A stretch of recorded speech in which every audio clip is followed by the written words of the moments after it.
In this section of the course, we're going to turn our attention to security infrastructure. Now, security infrastructure encompasses the hardware, software, networks, data, and policies that are working cohesively together to safeguard an organization's information assets. Ensuring a robust and secure infrastructure is vital to thwart potential cyber threats and to ensure the organization's data remains uncompromised. So, in this section, we're going to be focusing on domains 3 and 4, and our coverage will include objectives 3.2 and 4.5.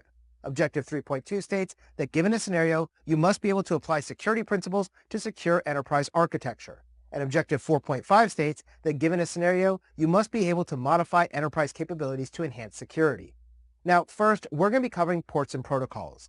This lesson is going to be focused on providing you with a quick refresher on the ports and protocols you need to know for the exam, and this is mostly going to be a review for you if you've already completed your A+ or Network+ certifications. Next, we're going to cover firewalls. Now, we're going to discuss the different types of firewalls available, including web application firewalls, unified threat management systems, and next-generation firewalls. We'll also look at the difference between a Layer 4 and Layer 7 firewall and how hardware and software firewalls work differently. Then, we're going to take a look at configuring firewalls. Here, we're going to do a quick demonstration to show you how to set up rules and access control lists, how to select ports and protocols, and how to configure screen subnets. After that, we'll cover intrusion detection systems, or IDS, and intrusion prevention systems, known as IPS. By exploring what they are, how they're employed to identify threats, and showcasing their signatures, we're going to be able to provide you with a better understanding of their security techniques and mechanisms in place. Then, we'll discuss network appliances. Now, a network appliance is a specialized piece of hardware or software device that's designed to perform specific networking functions or services, such as load balancing, proxying, monitoring, or security enforcement within your computer network. After that, we'll explore port security. Now, port security is a network security feature that restricts and controls access to a network by allowing only authorized devices to connect to a specific physical or logical portion of that network based on its media access control, or MAC address, in order to prevent unauthorized access and potential security breaches from occurring. Now, as we cover port security, we're going to be covering 802.1x and EAP as well. Next, we'll be exploring methods of securing network communications. This includes things like virtual private networks, IPsec tunnels, TLS, and other ways to create secure backbones for all of our communication needs. Then, we'll dive into the world of software-defined wide area networking, known as SD-WANs, and the Secure Access Service Edge, known as SASE.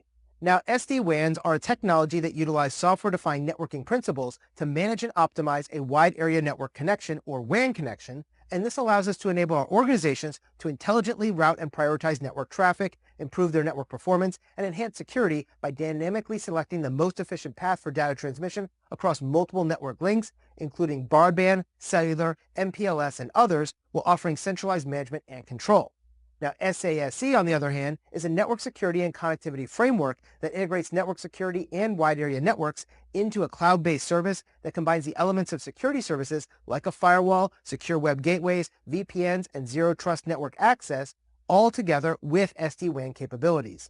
SASE is aiming to provide secure and scalable access to network resources for your users, devices, and applications, regardless of the location, through a cloud-native architecture to simplify your network and security management while improving your performance and agility.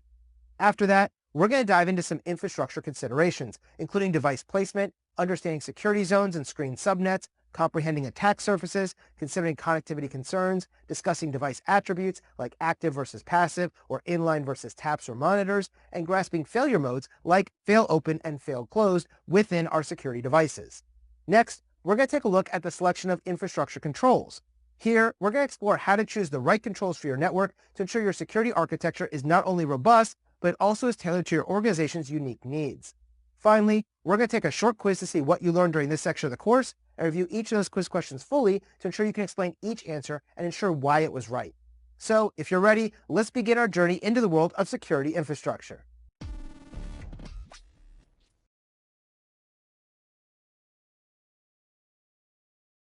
In this lesson, we're going to discuss ports and protocols.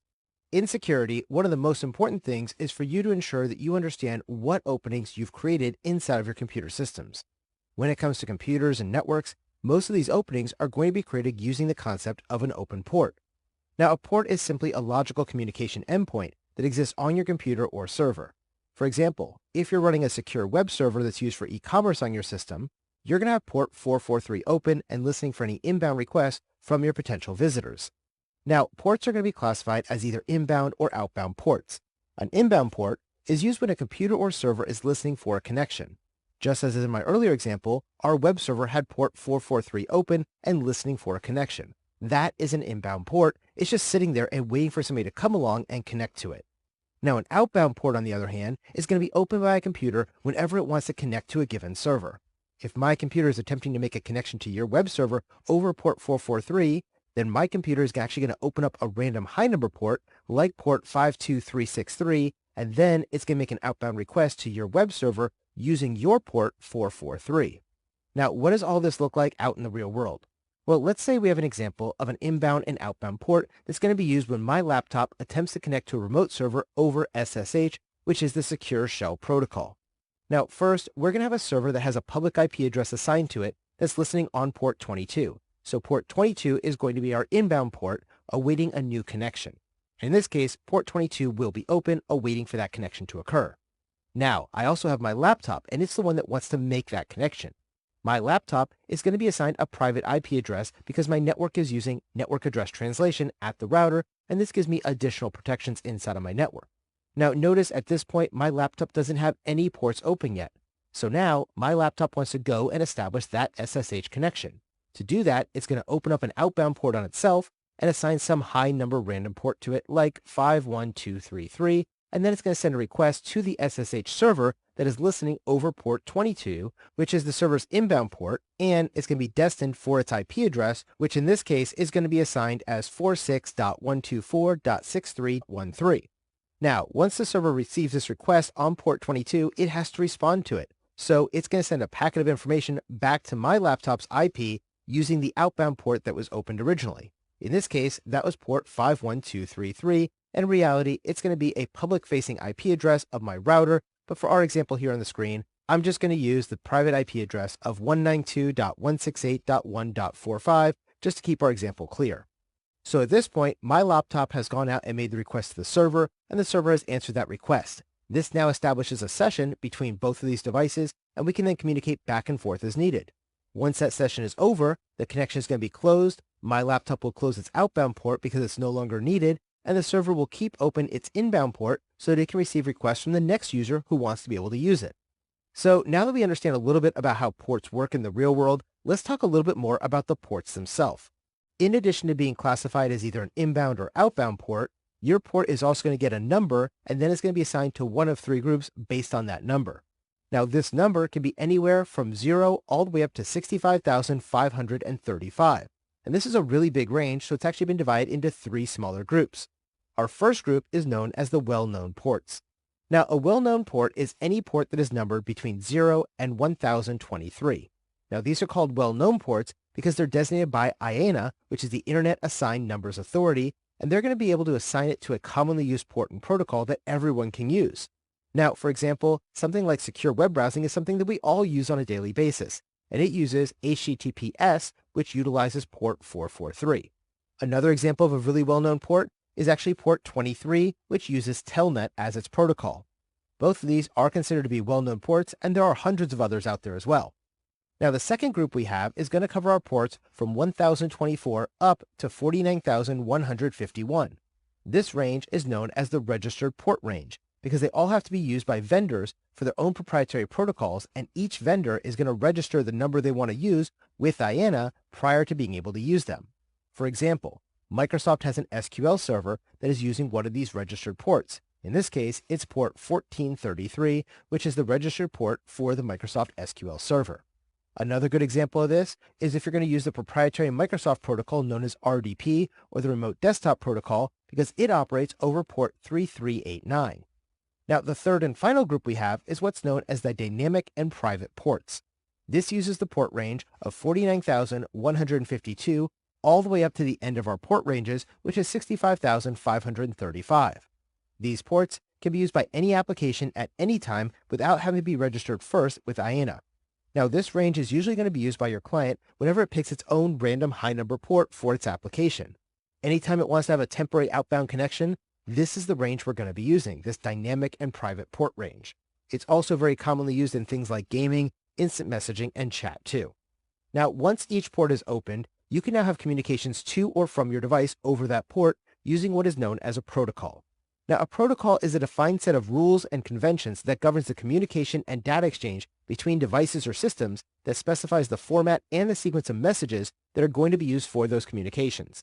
So, for example, when I mentioned that we could use port 443 for secure e-commerce website traffic, what I was really referring to is the fact that port 443 is being used with a protocol known as HTTPS, which is the Hypertext Transfer Protocol Secure, and this is going to be used to send encrypted data to or from a given e-commerce web server using data that is supported over HTTPS connections like HTML. Now, for the rest of this video, we're going to spend just a little bit of time here going over each of the different well-known and registered ports that you should be familiar with as a cybersecurity professional.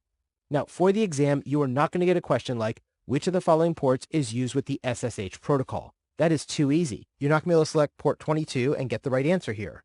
But you will get questions about why a secure web connection is being blocked by a firewall, and if you don't remember that secure web connections rely on port 443 to communicate, you're going to miss that question. Or you might get a question about RDP or SQL or Radius or something like that. And so all of these are things that are important for you to understand from a list of ports and protocols. And so we do need to take a little bit of time here to go over these well-known or registered ports, and you need to take some time to memorize 4 things for each given port. First, I want you to memorize the port number. Second, I want you to memorize the protocol used by that port by default. Third, I want you to know whether the protocol supports TCP or UDP connections. And fourth, I want you to know a basic description of what that port or protocol is going to be used for. All right, with all that said, let's get started with our memorization of ports. Now, port 21 is used for FTP or the File Transfer Protocol. FTP is going to be used to transfer files from a host to host, and it operates over port 21 using TCP. Port 22 is going to be used for 3 different things. It's used for SSH, SCP, and SFTP. SSH is going to provide us with secure remote terminal access and file transfer capabilities over port 22 using TCP. Essentially, SSH is used for remote control or remote access using a text-based environment to a remote server. SCP is going to provide you with secure copy functions over port 22, and SFTP will provide secure file transfers over port 22 as well. Next, we have port 23, which is going to be used for Telnet, and this is a protocol for remotely accessing network devices, and it operates over port 23 using TCP. Telnet is the older version of SSH, essentially. It's going to allow you to have remote control of a computer and be able to access it over a text-based connection, but it is unencrypted and considered to be insecure, so you should not be using it these days. But it is important to know that port 23 is Telnet because a lot of exam questions will focus on the ability of using remote control over port 23 and then ask you how you can better secure it. And the answer would be to close Telnet and then instead open an SSH port. Next one we have is port 25. Port 25 is used for SMTP or the Simple Mail Transfer Protocol, and it's responsible for sending emails over port 25 using TCP. Port 53 is going to be used for DNS or the Domain Name System. This is going to be used to translate domain names into IP addresses, and it functions over port 53 using both TCP and UDP connections. Port 69 is going to be used for TFTP, or the Trivial File Transfer Protocol, which is a simplified file transfer protocol that is often used with network-based operating systems. This is going to operate over port 69 using a UDP connection. Port 80 is the next one we have, and this is used for HTTP, or the Hypertext Transfer Protocol. HTTP is used for retrieving web pages, and it operates over page 80 using TCP in an unencrypted mode. Next, we have port 88, which is used for Kerberos. Kerberos is a network authentication protocol that operates over port 88 using UDP. Port 110 is used for POP3 or the Post Office Protocol version 3. POP3 is going to be responsible for retrieving email from a server, and it operates over port 110 using TCP connections. Port 119 is going to be used for NNTP or the Network News Transfer Protocol, and it's used for accessing news groups, and it operates over port 119 using TCP. Next, we have port 135, which is used for RPC or Remote Procedure Call Facilities. This is going to facilitate your communication between different system processes, and it operates over port 135 using TCP and UDP. Often, you'll see RPC used as part of the Windows file sharing system. Next, we have ports 137, 138, and 139, which are all used for NetBIOS. NetBIOS is a network protocol suite, and it operates over ports 137, 138, and 139 using UDP and TCP. NetBIOS is used inside of a Windows domain environment for you to be able to share things like internal network names, as well as doing file and printer sharing in a local Windows environment. Next, we have port 143, which is used for IMAP. IMAP, or the Internet Message Access Protocol, allows for accessing email messages on a server and be able to operate over port 143 using a TCP connection. Next, we have port 161, which is used for SNMP, or the Simple Network Management Protocol, and SNMP is used to manage network devices, and it operates over port 161 using UDP. Port 162 is used for SNMP traps, and SNMP traps are responsible for sending SNMP trap messages, and it operates over port 162 using UDP. Next, we have port 389. Port 389 is going to be used for LDAP, or the Lightweight Directory Access Protocol. This is going to be able to help you with directory services, and it operates over port 389 using TCP. Port 443 is going to be used for HTTPS, or the Hypertext Transfer Protocol Secure, and this provides us with a secure web communication process that operates over port 443 using TCP. If you ever go to a website and it has that little lock in the corner, that means you're using an HTTPS connection. Next, we have port 445. Port 445 is going to be used for SMB, or the Server Message Block, and it's going to be used for file and printer sharing over a network, and operates using port 445 using TCP. Next, we have ports 465 and 587, which are going to be used for SMTPS. SMTPS is also known as SMTP Secure, and it provides us with secure SMTP communications to send our emails over port 465 or 587 using either SSL or TLS and a TCP connection. Next, we have port 514. Port 514 is used for syslog, and it's a protocol for sending log messages, and it operates over port 514 using a UDP connection. Next, we have port 636. Port 636 is used for LDAP Secure, or LDAPS. This allows us to have our LDAP directory communications happening over an SSL or TLS connection that is encrypted and operating over port 636 using a TCP connection. Next, we have port 993. Port 993 is used for IMAPs, or the Internet Message Access Protocol, over SSL or TLS, and essentially this is the secure version of IMAP. This is going to be used to do the secure email retrieval over port 993 using a TCP connection. Next, we have port 995. Port 995 is used for POP3S. This is the Post Office Protocol version 3 over SSL or TLS. This allows us to have secure email retrieval using a POP3 protocol over port 995 using a TCP connection. Next, we have port 1433. Port 1433 is used for Microsoft SQL to facilitate communication with our Microsoft SQL server, and it operates over port 1433 using a TCP connection. Next, we have ports 1645 and 1646. Now, ports 1645 and 1646 are used for Radius using the TCP version of Radius, and Radius is a protocol for remote authentication, authorization, and accounting that operates over ports 1645 and 1646 using a TCP connection. Next, we have ports 1812 and 1813, which are going to be used for Radius when it uses a UDP session. Now, Radius, again, is going to function over ports 1812 and 1813 using UDP if we want to use UDP instead of TCP. Next, we have port 3389. Port 3389 is used by RDP, or the Remote Desktop Protocol, and it enables remote desktop access and operates over port 3389 using a TCP connection. And finally, we have port 6514, and port 6514 is going to be used for Syslog TLS, which is a secure and encrypted version of Syslog that operates over port 6514 using a TCP connection. Now, I know that was a lot of information I just provided in a very short amount of time. After watching this video once, I know you will not have all of these ports memorized that I just went through, so I do recommend you take the time to make a list and test yourself over and over again on these ports. This is critical information to answer a lot of questions on the exam, either directly or indirectly, as you're going to see on test day. Remember, you can rewatch this video as many times as you like to learn these different ports and protocols. Now, with that being said, I do like the old-fashioned method of making some flashcards to testing yourself on these ports and protocols. If you do that, I would write down the protocol on one side, like HTTP, and then I want you to flip it over, and on the other side, I want you to have the port number and the connection type, like port 80 TCP.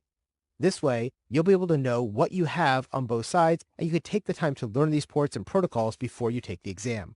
I promise you, taking the time to learn these ports and protocols is going to help you a lot come test day, as well as in your future career as a cybersecurity professional.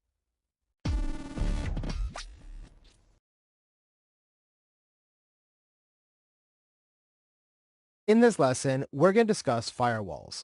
Now, a firewall is a network security device or software that monitors and controls incoming and outgoing network traffic based on predetermined security rules to protect a network from unauthorized access and potential threats. Firewalls can be hardware-based appliances or specialized software installed on a client or server to perform this function. The primary role of a firewall is going to be to inspect and control traffic trying to enter or leave a network's boundary. By placing a firewall in front of a given network segment, we can create what is known as a screen subnet. Now, a screen subnet, also known as a dual-homed host configuration, plays a crucial role in network security by acting as a protective barrier between external untrusted networks and internal trusted networks. Under this setup, a dual-homed host will often be equipped with a packet filtering firewall or other security mechanisms by sitting between these networks. This effectively helps to screen and filter traffic as it passes from the untrusted network to the trusted network, and it will serve as a buffer that's going to inspect and control incoming traffic so that only legitimate and authorized data flows can make it through to your internal network, and everything else will be blocked, including potential threats and unauthorized access attempts. Understanding how to configure and maintain screen subnets is really essential for network administrators and security professionals to be able to enhance the security posture of their networks and protect the sensitive information that is contained inside those networks from an external threat. Now, to create a screen subnet, you must first install a firewall into your network. There are many different types of firewalls out there, including packet filtering, stateful, proxy, dynamic packet filtering, and kernel proxy firewalls. Each type of firewall is going to focus on either a more or less thorough inspection of your network traffic. As with everything in network security, there's always going to be a performance trade-off based upon how deep of an inspection we want to do. If your firewall does a more in-depth inspection, that device is actually going to slow down its throughput because it's going to take more time to go through each one of the ACL rules and inspect each of the packets against those rules, and in turn, this will negatively affect our network's efficiency and increase our network latency. Now, on the other hand, if you do a more cursory inspection, this is actually going to be a faster firewall, but you're not going to get as good of security. Now, the most efficient firewalls in terms of maximizing your throughput are going to be our packet filtering firewalls. These firewalls are going to do the minimum level of inspection because they're only going to inspect the header of the packet to determine if the traffic is going to be allowed or denied based upon the IP address and the port number contained in that packet. This type of firewall will act very similarly to a router using an access control list that's going to be placed between subnets inside of a given network. Unfortunately, these simple firewalls cannot prevent IP spoofing, packet fragmentation attacks, or attacks against the TCP handshake itself because they're limited in their inspection to the packet header of that traffic. Since these firewalls operate based on ports and protocols being used, they're also known as a Layer 4 firewall because they operate at Layer 4 of the OSI model. Now, the next one we have is what's known as a stateful firewall. A stateful firewall is going to be used to track the state of all the connections and requests that are going into and out of the network. So in addition to a simple header inspection that's being performed by the packet filtering firewall, our stateful firewall will also know if an outbound request is made from our network, and then it's going to use that information to determine if it's going to allow or accept traffic coming into the network from a remote host going towards your network. For example, when you attempt to visit a website like DionTraining.com, your stateful firewall will remember this, and then it's going to allow the return traffic from my web server, DionTraining.com, to go back to your host because it remembers that you asked for the information that I'm now presenting to you as part of my delivery. Now, a proxy firewall is our third type we're going to talk about. And a proxy firewall is going to be placed between an internal or external connection in a network, and it's going to make connections on behalf of your other endpoints. Now, there are two types of proxy firewalls. These are known as a circuit level or an application level proxy firewall. Now, a circuit level firewall, like a SOCKS firewall, is going to operate at the session layer or layer 5 of the OSI model. An application level proxy, on the other hand, is going to do a deeper packet inspection that's going to conduct a different proxy function for each type of application at layer 7 of the OSI model. For example, an application level proxy can be used to read and filter HTTP traffic differently than it would do for FTP traffic because it uses this deep packet analysis. Now, a deep packet analysis is going to create a larger impact to the performance and efficiency of our firewalls, and this allows traffic to go through the network much more slowly. For this reason, most application-level proxies are going to be best positioned inside of your network when they're located as closely as possible to the application server that you're trying to protect. Another name for an application-level proxy is known as a Layer 7 firewall. Now, the next type of firewall we need to cover is known as a kernel proxy firewall. A kernel proxy firewall is also known as a 5th-generation firewall, and they're going to be placed between two systems and create connections on their behalf, much like the other firewall types we've already discussed. The main distinction of a kernel proxy firewall is that it has a minimal impact to performance on our network even while conducting its full inspection of the packet at every single layer. These devices should be placed as close as possible to the system they're trying to protect inside the network as well to give you the best and most efficient usage of them. Now, because firewalls have become such an integral security device in our networks, they are constantly being evolved to provide us with better features and more security. There are 3 such evolutions that we've seen in recent years, including things like an NGFW or Next Generation Firewall, the UTM or Unified Threat Management Firewall, and the WAF or Web Application Firewall. All of these are going to focus on adding and optimizing application and protocol-aware technologies to provide us with even better levels of security. Now, the first one we're going to cover here is a next-generation firewall. And a next-generation firewall is going to attempt to overcome the shortcomings of a traditional stateful firewall by creating firewalls that are application-aware.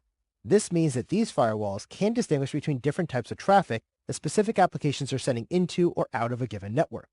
Because of this, these devices can conduct a single deep packet inspection of the traffic, and then they can utilize signature-based intrusion protection measures when they're being installed as an inline device inside of your network configuration. Additionally, these next-generation firewalls are fast and they have little impact to your network's performance. These devices also have full-stack visibility over the traffic, and they can provide more granular control over the traffic by creating custom signatures inside of this firewall. Next-generation firewalls are considered to be complex devices, and they have the ability to integrate with several other security products too. Unfortunately, this can lead to our organization becoming reliant on a single vendor over time because these different firewalls are going to be configured to work with their product lines only. Now, these firewalls are going to be much more complex to manage than a single packet filtering firewall or a stateful firewall would be, but they do add a lot of security for us as well. Now, it's important to note that many organizations have moved from a next-generation firewall into something known as a UTM, or Unified Threat Management Firewall. Now, a Unified Threat Management Firewall is going to provide us the ability to conduct numerous security functions from within a single device or network appliance. These devices include the functionality of multiple specialized devices, including network firewalls, network intrusion prevention systems, gateway antivirus and anti-spam capabilities, virtual private network concentration, content filtering, load balancing, and data loss prevention, all from within a single network appliance. These unified threat management devices have a ton of benefits, including reducing the number of devices that technicians need to learn, operate, and maintain. And this can overall help to decrease your cost of providing these protections, but there are still some drawbacks to using a UTM. Now, the largest issue with using a unified threat management device is that they become a single point of failure in your network. If that device fails, for example, we don't just lose our firewall anymore. We're now losing our firewall, our antivirus, our intrusion prevention system, and all the other things we just mentioned. All of our security stack can be wrapped up in this one device, which is great, but it also means if we lose that device, we lose our entire security stack. So, our organization needs to consider both the advantages and disadvantages of using something like a unified threat management system before deciding to implement it inside of your network architecture. Some advantages of using a unified threat management device include lower upfront costs, lower maintenance, and lower power consumption because all of these functions reside in a single rack-mounted device. Now, they're also going to be easier to install and configure because you don't have to deal with multiple devices that each have a single function, and instead they're all integrated into this one device, and this gives us a lot of great benefits. But the biggest disadvantage here is that it does create that single point of failure, and they often lack the detail provided by more specialized tools, and their performance can oftentimes not be as efficient as a single function device might be.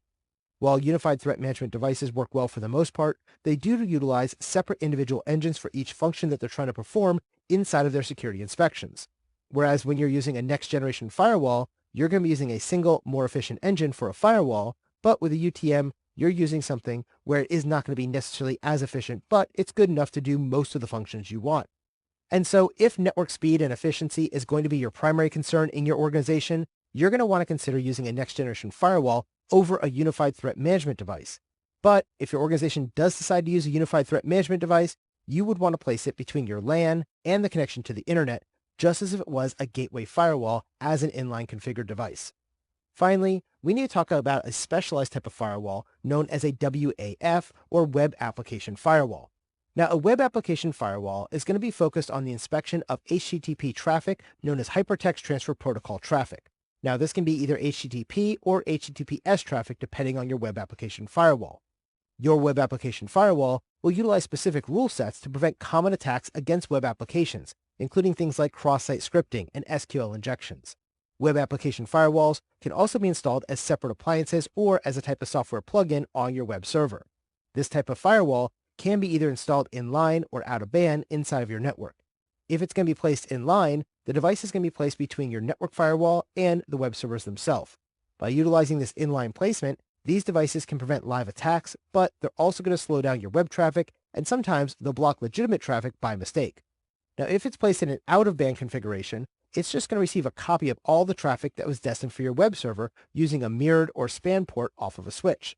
This is going to be a very non-intrusive way to conduct your web application filtering, but in this configuration, it cannot block live web traffic if you're using this configuration. Instead, it works more like an intrusion detection system because it sees all the information and it can then alert on it, but it can't actually block it if you're not in line.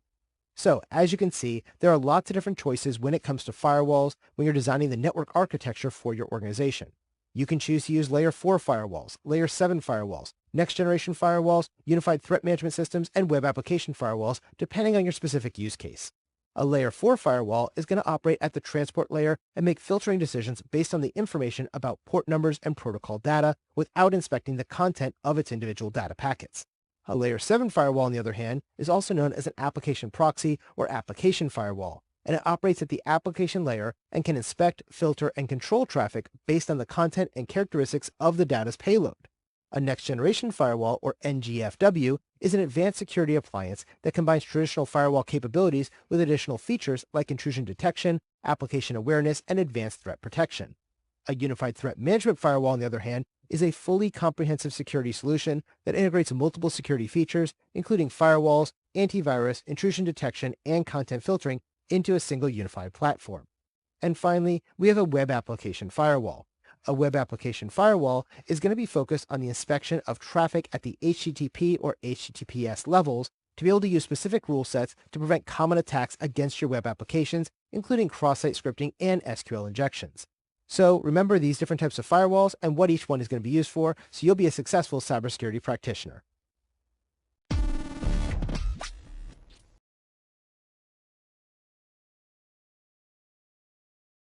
In this lesson, we're going to learn how to configure firewalls. While routers can use access control lists to provide some protections and filtering for our networks, it's really that dedicated device known as a firewall that excels at using access control lists. Now, access control lists are very important for us to be able to secure our networks from unwanted traffic. A large portion of the permit and deny statements that we're going to utilize inside of our ACLs are going to be based on port numbers because those directly correlate with an application or service that we want to allow or block. An access control list, or ACL, is the rule set that's going to be placed on the firewall, router, or other network infrastructure devices that will permit or allow traffic through a particular interface. These rule sets are going to be used to control the flow of traffic into or out of our networks.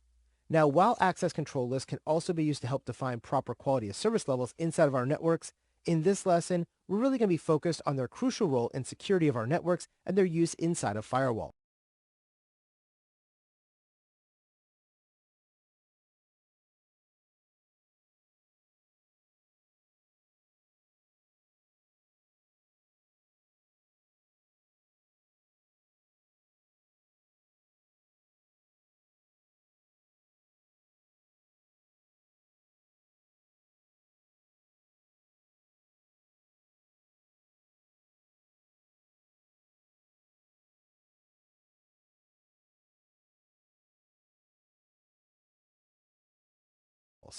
To configure the access control list on our firewalls, we're either going to be using a web-based interface or a text-based command line interface. When configuring these ACLs, it's always important to remember that the order in which they're listed will specify the order of the actions that are taken on a particular piece of traffic. Actions will always be performed in a top-down manner inside of an access control list. The traffic will first be compared against the first rule, and then if it matches the condition, the action will be applied and it will no longer perform the rest of the ACL. For this reason, we always use the specific rules at the top of the list and then the more generic rules towards the bottom of the list to give us the best levels of protection. Now, many devices will support the use of an implied deny function for their rule set too. Other devices, though, will not support this function, and so it's considered a best practice to always include a deny all rule at the end of your ACL to ensure that only authorized traffic will be able to enter your network. Finally, it's important to log your actions taken by our network infrastructure devices like our firewalls. Anytime a rule condition is met from the access control list, the action should be taken, and then that action should be logged. This includes any deny actions that are taken, including the deny all at the bottom of the ACL. Access control list rules are going to be made up of some key pieces of information, including the type of traffic, the source of traffic, the destination of the traffic, and the action that should be taken against that traffic. For example, this access control list has the first entry line here stating that it's going to allow TCP traffic from 192.168.0.0 to any destination IP over port 22. Now, routers can provide basic security using these access control lists and filtering rules, but it is really our network firewalls that are most commonly going to be used for network security and bulk blocking and allowing using an access control list. So, now that we've covered the basics of what an access control list is, let's take a look at how we can configure a basic small office, home office hardware firewall, and then we'll configure a software firewall inside of the Windows or Mac OS systems. First, let's take a look at our hardware-based firewall. In this example, I'm going to use a typical router switch access point combination device manufactured by Netgear and marketed as a wireless router N300 model. Now, this is probably very similar to what most of you are using in your small office or home office environments. Your interface and settings on your firewall are going to look a little different than mine, but it's still going to give you the same general idea of what kind of options there are and how you can configure one of these firewalls at your network boundary. So on the screen, you can see the basic web-based access for this wireless router, wireless access point combination device. Now on mine, I'm going to go to security, which is where the firewall is located, and it's under block services on this particular router. Now, usually most of these small office, home office routers are going to have a very weak type firewall, and they hide it by calling it something else instead of calling it a firewall. So it'll be called block sites, block services, block ports, something of that nature. So in this case, it's block services, and I can do it based on a schedule, so I only want it to be done at certain times of the day or always. Let's say I want to block something like Telnet. I'm going to always block it. I'm going to add a block, and the block I want to use is going to be a service and go down to Telnet.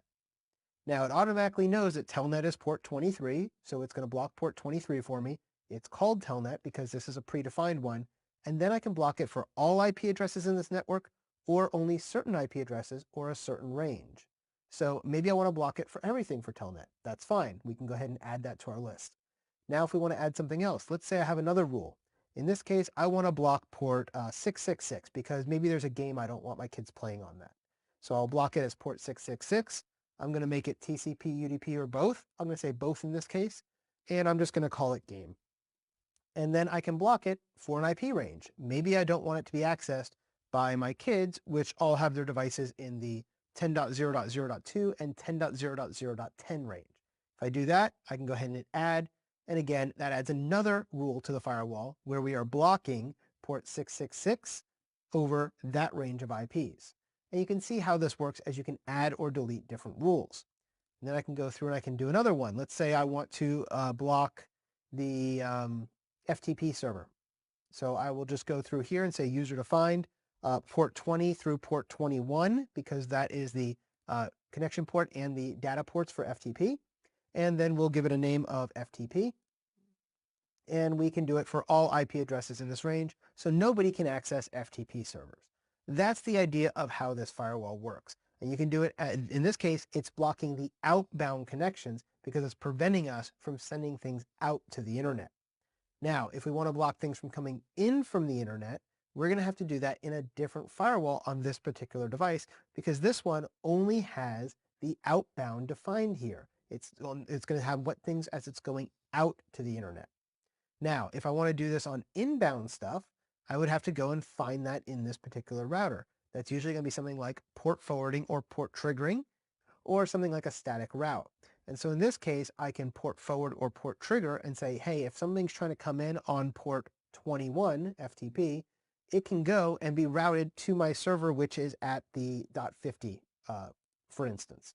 And so now anything that comes in that's trying to get to this router on port 21 is going to be forwarded over to that IP address of .50. So that's how you allow things in to your network based on this particular firewall. Now, how do you block things at the firewall? Well, in this particular router, everything is blocked by default because it's doing an implicit deny. So anytime I add a rule like FTP here, that's doing an explicit allow. And so anything you don't allow is going to be blocked by default on the inbound based on this particular router. Now, let's take a look at how we can configure the software firewall included inside the Windows operating system known as Windows Defender Firewall with advanced security. To load this up, simply go down to your Windows key or your Start menu, scroll all the way down to where you see Windows Administrative Tools, and then scroll down again once you click on that, and you will find the Windows Defender Firewall with Advanced Security. Once you click on that, it will open. From here, you can create all of the policies you want, setting up inbound rules, outbound rules, monitoring it, etc. Once you have it set just the way you like, you can actually export that policy so you'll have it as a backup anytime you need to go back to it. Right now, you can see my domain profile shows Windows Defender Firewall is off. My private profile shows that it's on, and my public profile shows that it's on. What this means is that in my private network and my public network, I do have the Windows Firewall turned on. In the private network, I don't allow any inbound connections that don't match my rules, but I will allow outbound connections that don't match my rules. In my public network, I have it set the exact same way. Now, if I want to change that, I can go into my inbound rules or my outbound rules and decide how I want that to be done. Let's take a look at some of these rules. For example, we have this one here, which is SSH, which is Secure Shell. All of my profiles allow it. It's enabled for all of them. It will do an allow action, and it's going to allow any program to be run from any address locally to any address remotely over port 22. That may be what you want to do, or it may be something you want to block. Let's go ahead and look at some other ones. Down here, we have App Installer. For App Installer, it's allowing it to go any local address to any remote address, any protocol, and any port. This type of an any rule allows it to have a lot of ability, and so this is going to allow a lot of things through that we might not want. Now, let's say you have a program that you want to add to this. Maybe you have a new web server on this and you're going to run it on port 80. You can hit New. You can then select a program, a port, a predefined, or a custom. In this case, if it's a web server, we would want to do it based on port 80. Then we'll click on Next. Do we want it for TCP traffic or UDP traffic? If it's a web server again, it's TCP. If it's something else that might use UDP, you could set that up. And then what ports is that going to work for? For all of your local ports or specific ports? Well, if it's a web server, it again should be port 80, and for secure, port 443. Then we can go Next. We can allow that connection. We can allow the connection if it's secure, meaning that it has to use something like a VPN tunnel with IPsec, or we can block the connection and not allow any web traffic in. In our case, we want to allow the connection. Then we click on Next, and you can see which of those three networks it's going to apply to. I'm going to allow all three of them to have it applied to it, and then I'll give it a rule. Jason's web server. And that's it. Now you can see that Jason's web server is now going to allow traffic from any program, from any local address, and any remote address over protocol TCP and on port 80 and 443. Now, conversely, if I want to block things from getting in, we would do the exact same thing, except we would set it up as a block or a deny. For example, I don't want to allow anybody to do telnet into my network because telnet is unsecure. So I would set up a new rule, and from there I can block anything on port 23, which is TCP traffic on port 23, and then I'll hit Next. I'll block that connection, and I'll block it for all three of those networks. And I'm going to say blocking telnet. And that's it. You can see how easy it is to set up these rules. For the Security Plus exam, you should feel very comfortable with setting up these type of rules. If somebody says, I want to block TCP on port 23, or I want to block telnet, then you should be able to say, I want to block it from this area and let it go to that area. Now, one more area of the Windows firewall that I want to show you is down here in monitoring. Down in monitoring, you can see which profile is active, as I showed you before, but you also have access to the log file. And if you click on that, you'll be able to see what's currently there. What is being logged right now? Is it logging drop packets and successful connections? Right now it's not, but we can change that if we wanted to. Now, we can also view our active rules.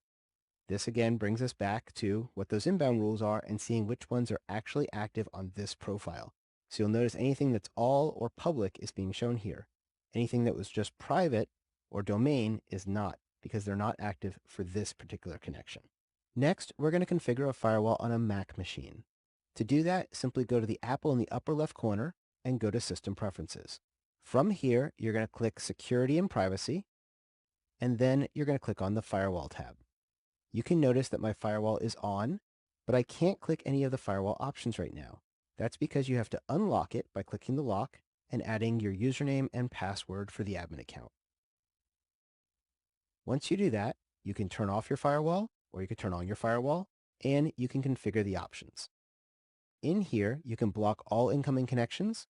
You can see what applications have been allowed through the firewall. In my case, Skype and Google Drive are allowed to have connections into my computer. And then you can automatically allow built-in software, meaning Apple software, to receive incoming connections, things like iTunes and iMessage. And you can automatically allow downloaded signed software to receive incoming connections, meaning this is software that you trust. And finally, we have stealth mode.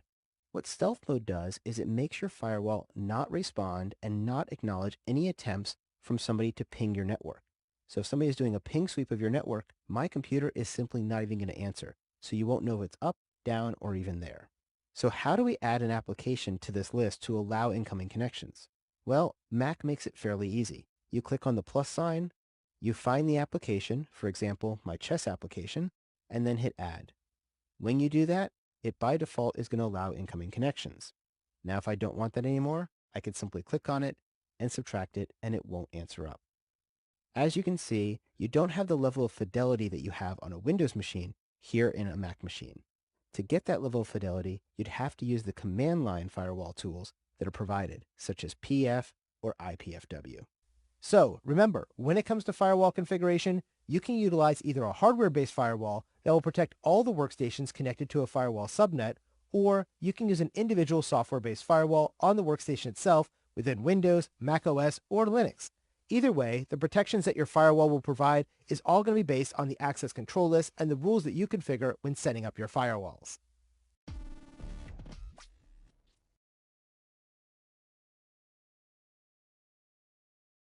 In this lesson, we're going to discuss intrusion detection systems and intrusion prevention systems. There are three types of IDS and IPS systems that we're going to discuss, namely network-based, host-based, and wireless.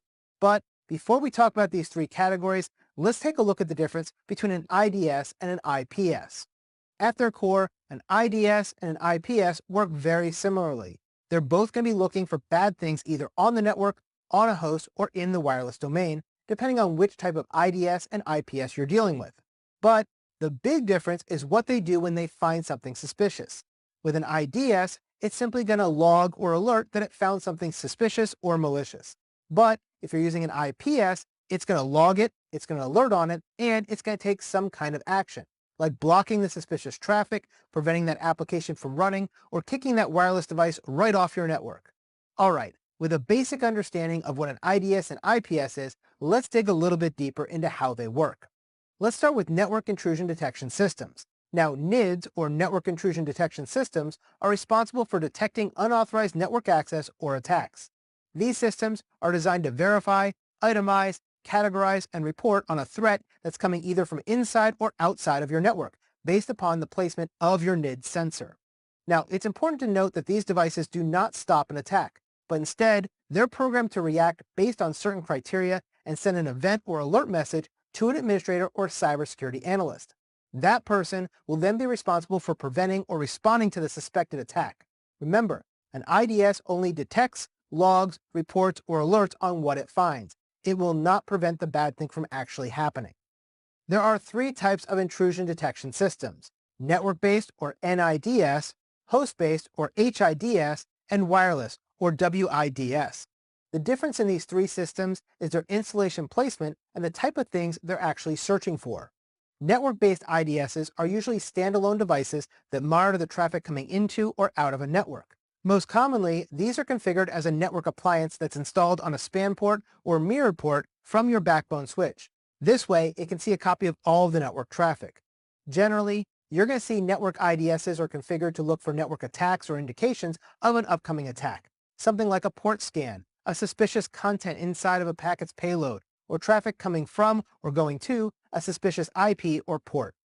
A host-based IDS, or HIDS, on the other hand, is going to be a piece of software installed on a server or endpoint. This is going to be configured to look at suspicious network traffic going to or from a single server or endpoint, namely the thing it's installed on, as well as any suspicious processes that are running or files that are being accessed. A wireless IDS, or WIDS, is going to be focused on the wireless network. A wireless IDS is focused on detecting attempts to cause a denial of service on the wireless network, such as flooding authentication requests, disassociation attacks, deauthentication attacks, and other things like that. Intrusion detection systems operate either using signature-based or anomaly-based detection algorithms. Signature-based IDSs analyze traffic based on defined signatures, and they can only recognize attacks based on the previously identified attacks that exist inside of its database. For this reason, signature-based IDSs require frequent updates to remain effective, and they are not considered effective against zero-day attacks because they've never seen those things before.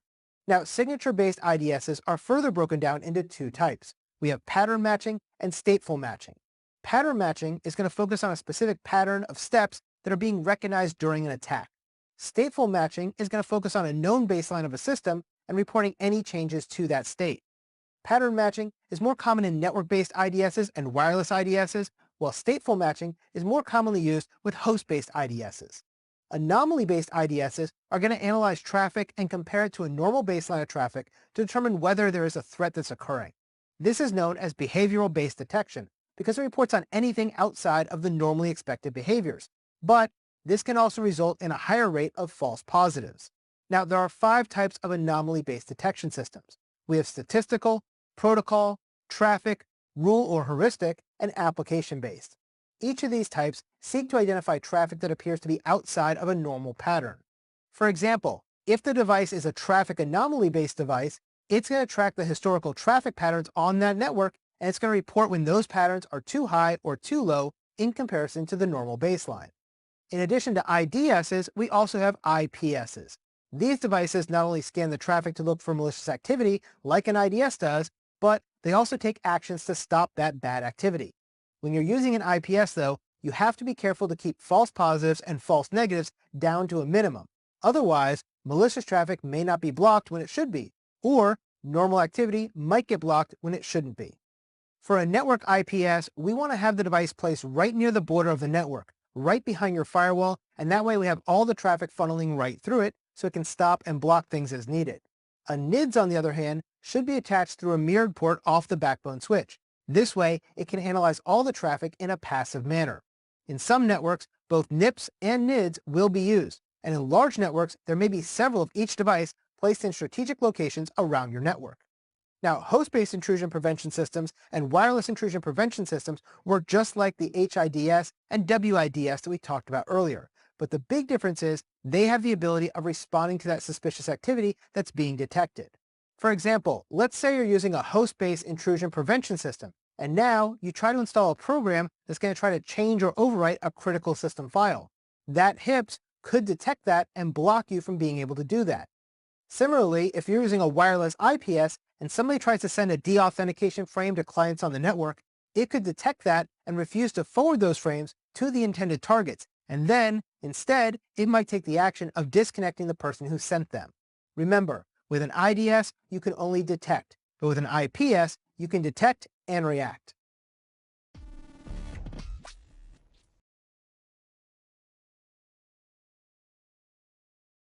In this lesson, we're going to cover network appliances.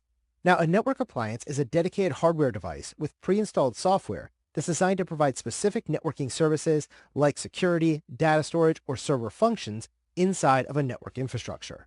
There are many different types of network appliances out there, but in this lesson, we're going to focus on 4 different kinds: load balancers, proxy servers, sensors, and jump servers. Now, first, we have load balancers.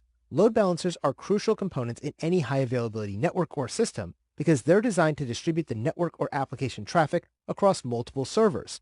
This distribution enhances the efficiency of server use, and it helps to prevent any single device from being overwhelmed by your user's demands. This ensures that we can maintain redundancy and reliability by mitigating risks associated with relying on a single server to handle all of your users' traffic. Instead, by dispersing the traffic, a load balancer can help to optimize our service's response time and to maximize its throughput to ensure that no single server becomes a bottleneck, and this affects the overall performance of your systems. Now, this particularly is critical in high-demand environments where reliability and smooth operations of your network or systems must be maintained. Our network load balancers are going to perform continuous health checks on our servers to ensure they remain responsive and can take on any additional requests that are being made of them. If a server fails, That load balancer will then simply redirect its traffic to the remaining operational servers within that environment. This allows our load balancers to help minimize any server downtime being experienced by our end users, whether that downtime was expected, such as during a maintenance window, or unexpected, such as during a system failure.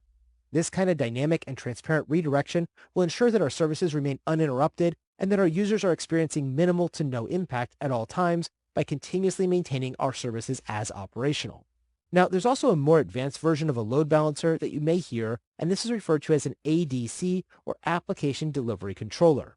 Now, an Application Delivery Controller will provide us with a range of functionality beyond simple load distribution, because it includes functions like SSL termination, HTTP compression, and content caching.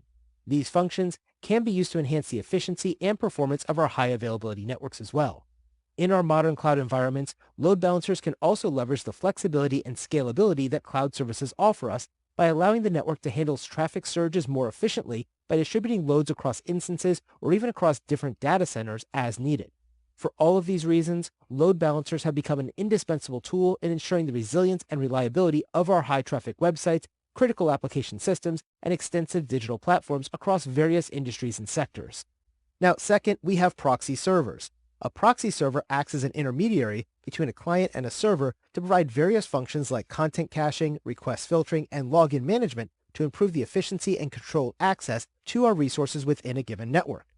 Proxy servers can store a copy of the data being accessed by your clients to allow for local retrieval of that data the next time any other client on the network asks that same thing or makes the same request. This helps to enhance the speed of fulfilling the request while also reducing the bandwidth utilization required to fulfill that specific request because you now have it cached locally. By managing logins and request filtering, proxy servers can also help us to enforce our organization's policies for network utilization by adding additional layers of security and ensuring the specific network protocols are going to be followed.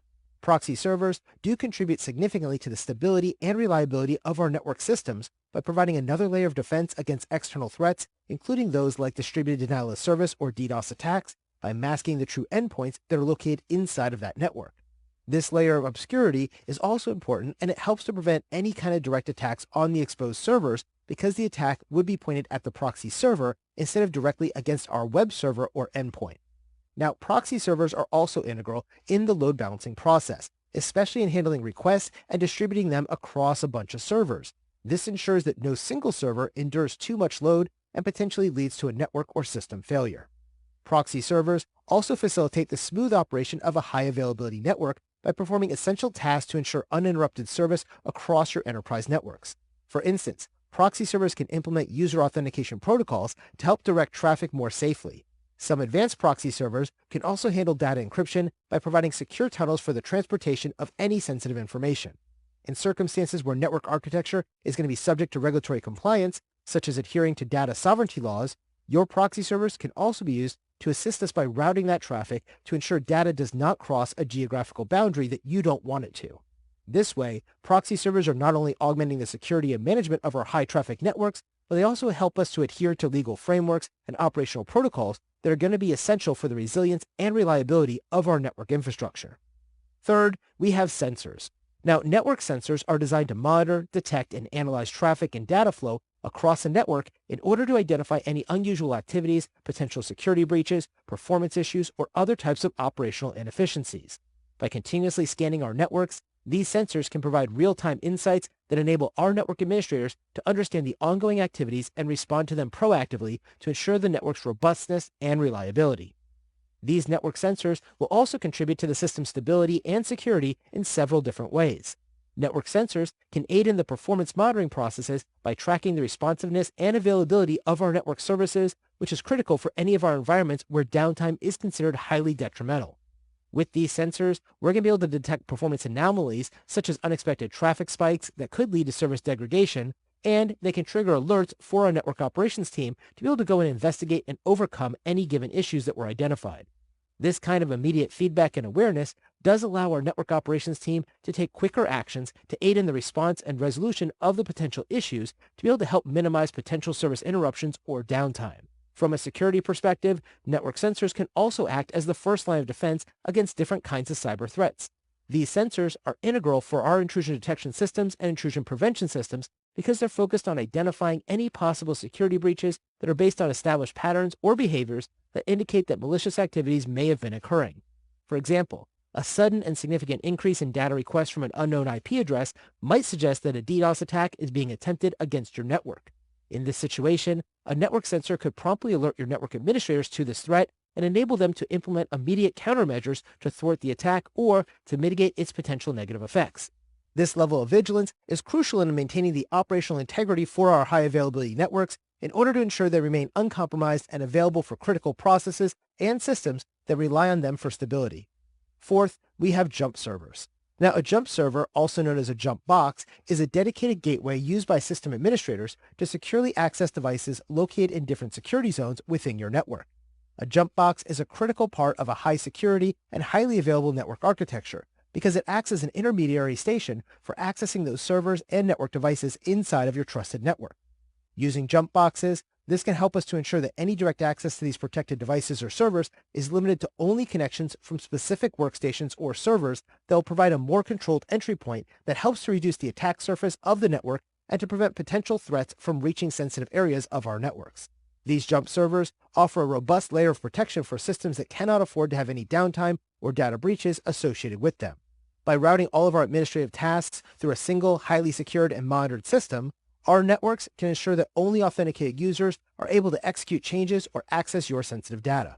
By using this centralized point of access, you're also going to be able to simplify the logging of your activities to make it easier to audit and track who has been accessing what information and when. In the unfortunate event of a cyber attack or system malfunction, these jump servers will have a detailed log of any actions or connections that were made so we can significantly speed up the recovery process during an incident response. This helps to minimize the downtime of your network while maintaining the high availability required by the overall network and its devices. Additionally, these jump servers are used to help facilitate a streamlined approach to system management and maintenance to ensure that the operational integrity of your high availability networks remains intact. Most commonly, you'll see that a jump server will host a wide range of tools and scripts that your system administrators need to use in order to conduct their necessary functions, such as performing routine checks and carrying out troubleshooting tasks in a more efficient manner. These jump servers are also heavily secured with advanced monitoring software to oversee their system's health so that any performance issues or security vulnerabilities can be quickly identified and remediated. By serving as a bridge between various security zones and providing a platform for critical management functions, our jump servers do play an important role in maintaining the uninterrupted and secure operation of our high availability networks. So remember, network appliances are dedicated hardware devices with pre-installed software that's designed to provide specific networking services. Load balancers will distribute network or application traffic across multiple servers to optimize their performance and prevent any single server from being overloaded. Proxy servers will also act as an intermediary between your clients and your servers to manage the data flow and offer enhanced levels of security and content control. Sensors are tools or devices that monitor various physical or network conditions to provide real-time data for system optimization and security. Jump servers or jump boxes are secured intermediary platforms that administrators can use for accessing devices across different security zones within a given network. Together, these four types of network appliances will help us to ensure the efficient, secure, and high-performance capabilities of our enterprise networks infrastructure.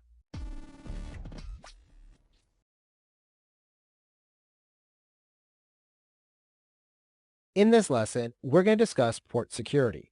Port security is a common security feature found on network switches that allows administrators to restrict which devices can connect to a specific port based on their network interface card's MAC address. By enabling port security, your organization can prevent any unauthorized devices from accessing your network, which will help to increase the security of our given networks. Now, our network switches are networking devices that are going to operate at layer 2 of the OSI model. These devices make traffic switching decisions based upon the MAC address of the sending and receiving devices through a process called transparent bridging. Now, unlike hubs, which are an older type of networking device, switches are going to use intelligence to prevent collisions on your network. Each port on a switch is going to be inside of its own collision domain, and this allows the switch ports to operate in full duplex mode. This means that a port can both send and receive data at the same time without a negative effect on the traffic being carried.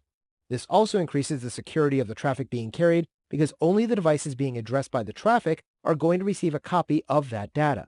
A switch remembers which devices are connected to which switch port based on their MAC addresses, and this way they can forward traffic only to the ports that are involved inside of a particular conversation. In the past, our hubs would simply rebroadcast every piece of traffic out to every single switch port. But switches broadcast traffic to only the intended receiver, which makes switches much more efficient and more secure than a hub. All of these MAC addresses and the ports with which they are associated are going to be stored inside of our switch's CAM table. Now, the CAM table is spelled CAM, and this stands for the Content Addressable Memory Table, and it's going to be used to store information about the MAC addresses that are available on any given port of the switch. However, attackers have learned a technique called MAC flooding, which essentially causes a MAC address overflow to occur inside of that CAM table by flooding the switch with a bunch of randomized MAC addresses. When this happens, it can overfill the CAM table, and the switch will simply fail open and simply begin to act like a hub.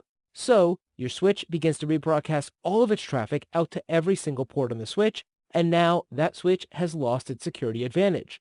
To prevent this type of an attack, we should enable port security or MAC filtering on the switch ports, which are also known as interfaces. Now, by default, Cisco switches will have all their interfaces turned on, and this makes it easier and more convenient to add new switches into our network. But this practice is not considered to be very secure. For example, if we have a network jack that's sitting in a common room, like our conference room or a lobby of our office building, how are we going to prevent unknown devices from plugging in a Cat5e cable into it and gaining immediate access to everything inside of our network? Well, to help solve this problem, manufacturers provide a security feature known as port security. Now, port security allows a network administrator to associate a specific MAC address from a device to a specific interface. For example, we can restrict the network jack in the lobby to only accept MAC addresses from laptops that have been pre-approved by our network administrators for that use.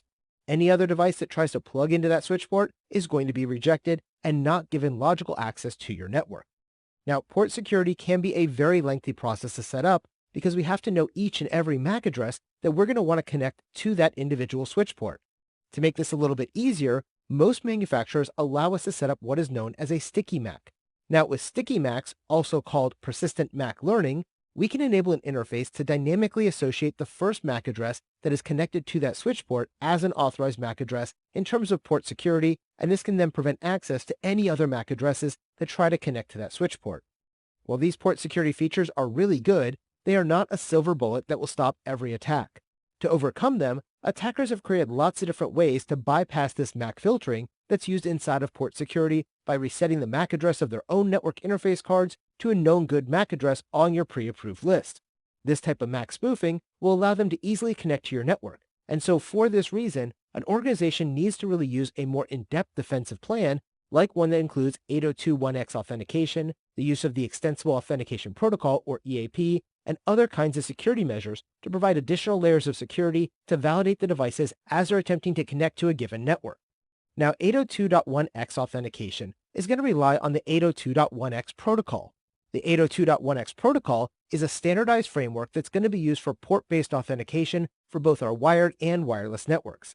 Because 802.1x is just the framework, though, it's going to utilize other mechanisms to do the actual authentication process, like using Radius or TACIS+. Now, for 802.1x authentication to work, it's going to require the use of three different roles: the supplicant, the authenticator, and the authentication service. The first of these is known as the supplicant, and this is the device or the user that's requesting access to your network.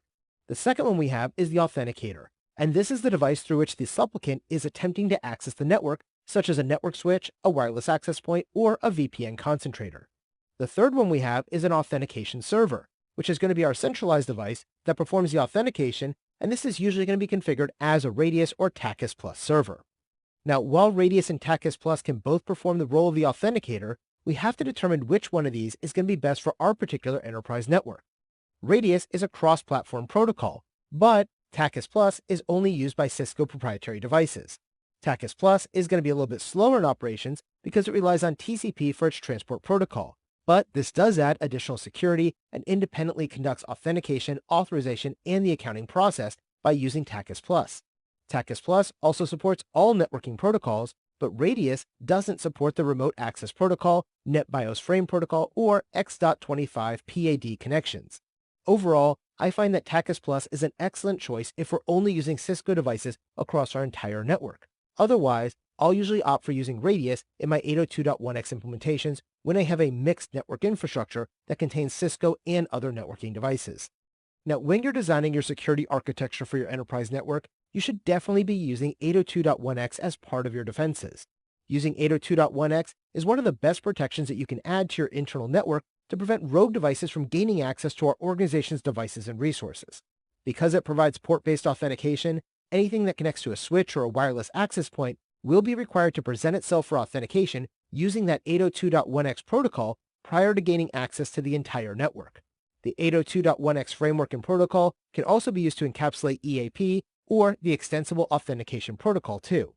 Now, the Extensible Authentication Protocol, also known as EAP, is not a single protocol by itself, but instead it is a framework in a series of protocols that allows for the numerous different ways for us to conduct authentication, including things like the use of simple passwords, the use of digital certificates, and the use of a public key infrastructure.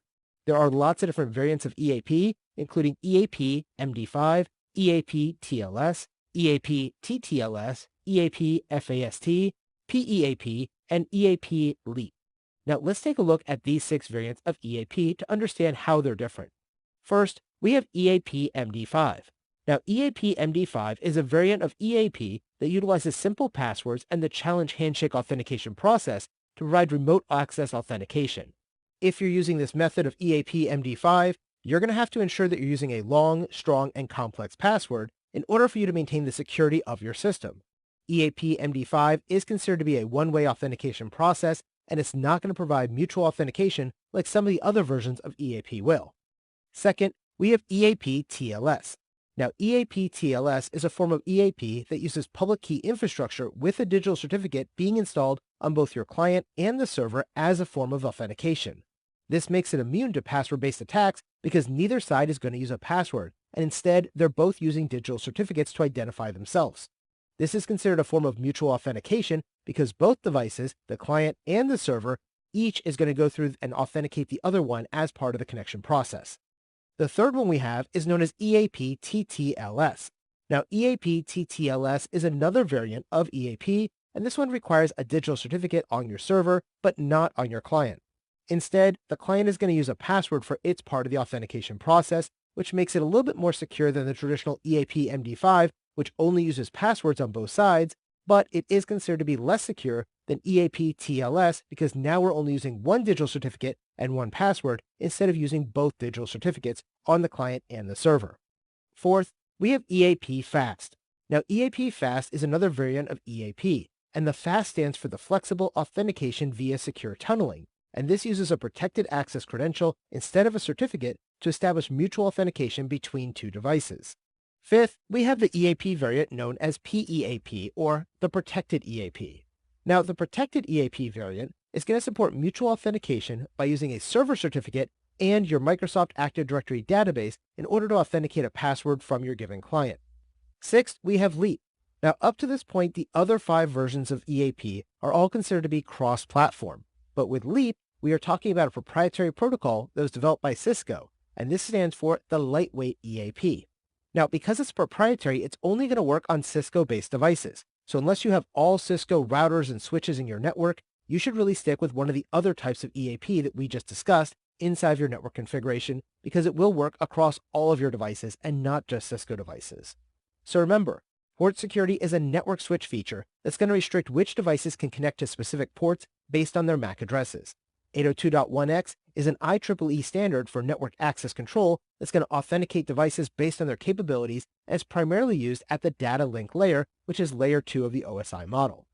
The Extensible Authentication Protocol, or EAP, is considered to be a flexible authentication framework that's used in conjunction with 802.1x to support multiple authentication methods using either EAP MD5, EAP TLS, EAP TTLS, EAP Fast, PEAP, or EAP LEAP. By integrating port security with 802.1x and EAP, our organizations can really increase their network security by ensuring that only authenticated and authorized devices can gain access to our most critical and sensitive resources.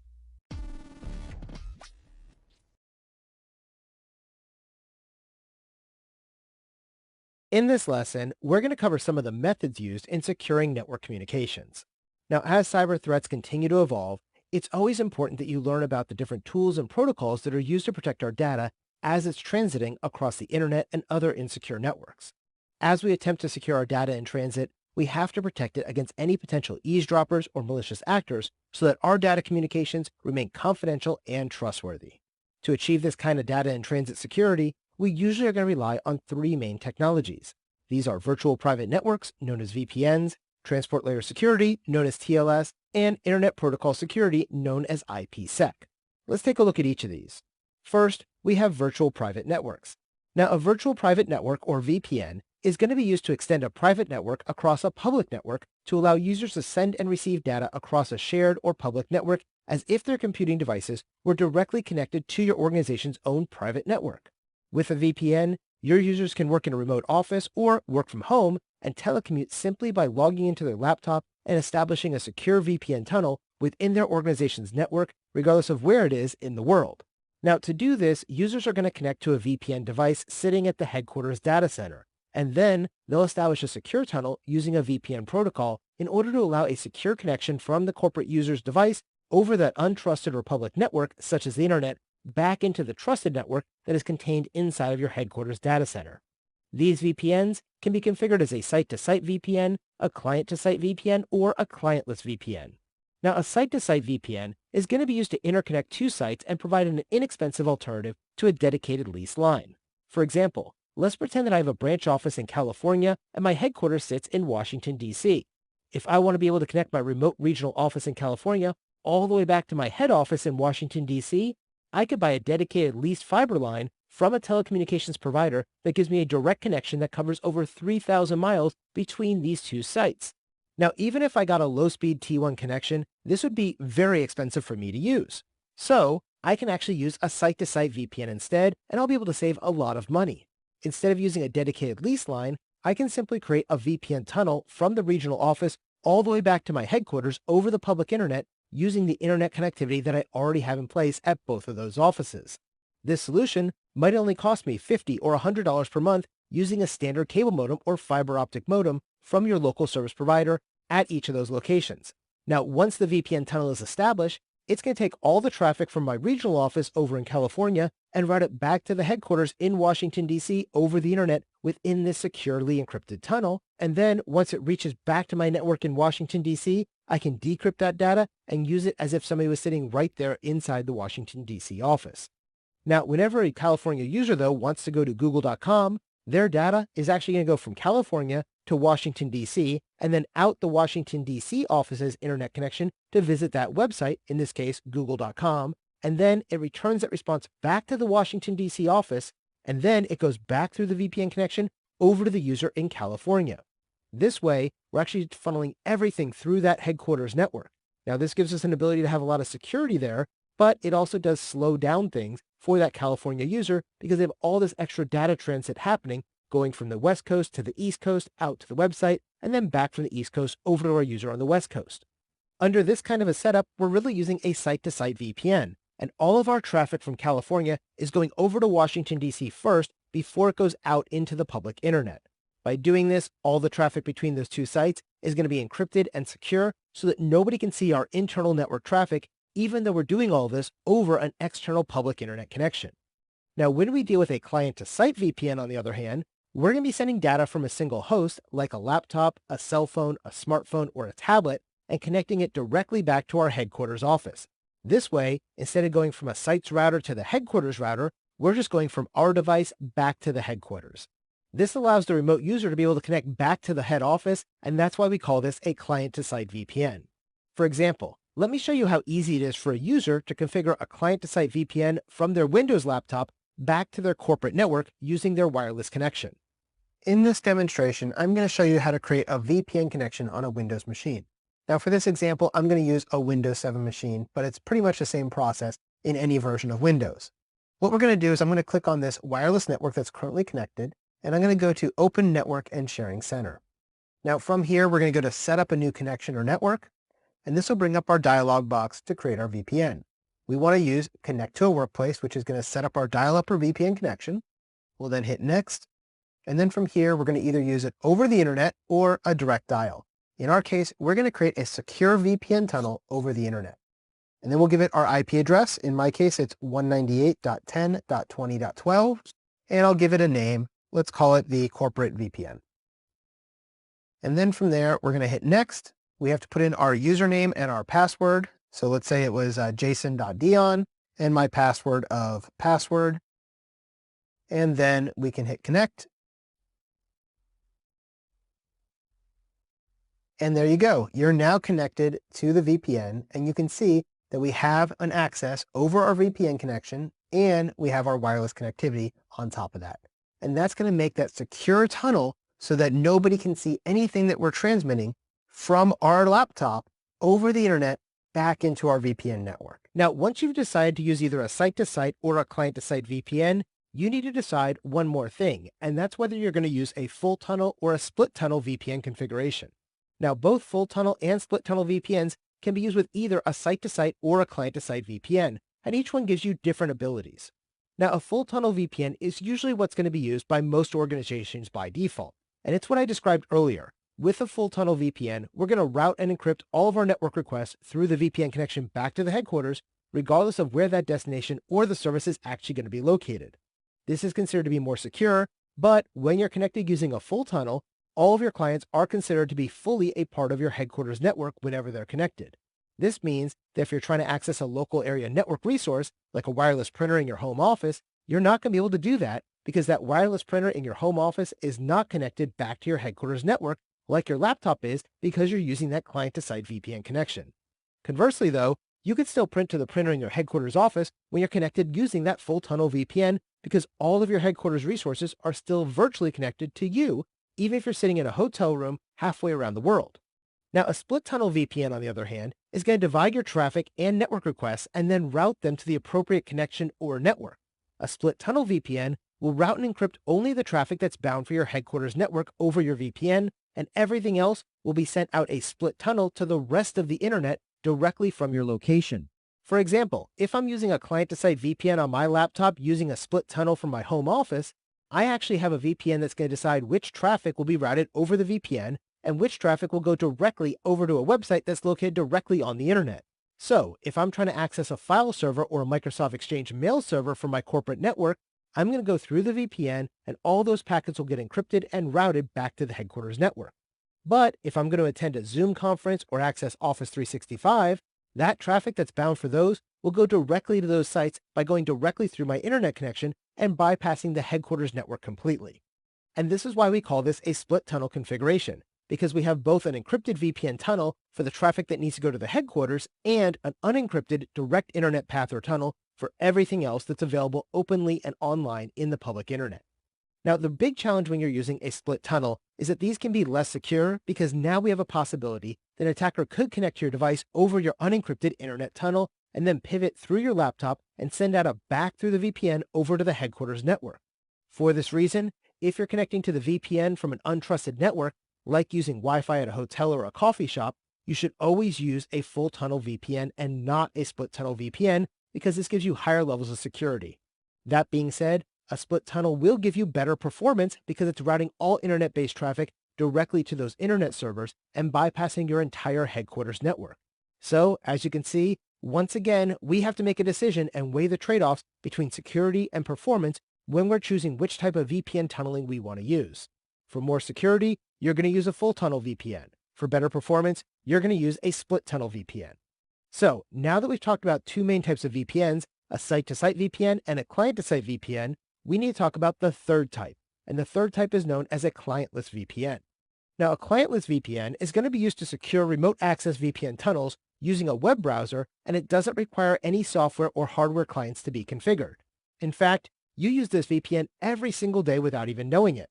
A clientless VPN is going to be used by your web browser when it makes a secure connection to an e-commerce or other secure website using the HTTPS connection over port 443, and it uses a TLS protocol to encrypt the data being sent to and from that website. Now, TLS, or the Transport Layer Security Protocol, is going to provide cryptographic and reliability using the upper layers of the OSI model, specifically layers 5, 6, and 7. So if you logged into this website to watch the video, you had to actually enter your username and password. And when you did that, you looked up to verify there was that little green lock in the upper left corner of the address bar. If you saw that, you knew you had a secure HTTPS connection and that you're using TLS to create a secure clientless VPN tunnel through your web browser from your computer over to my server to be able to log in securely without your username and password being sent directly over the internet without being first encrypted. This now allows you to watch these videos over the secure and encrypted tunnel between your system and my system. TLS uses the Transmission Control Protocol, which is known as TCP, for us to be able to establish our secure connections between a client and a server. But this can slow down your connection because TCP has a lot more overhead than a UDP connection does.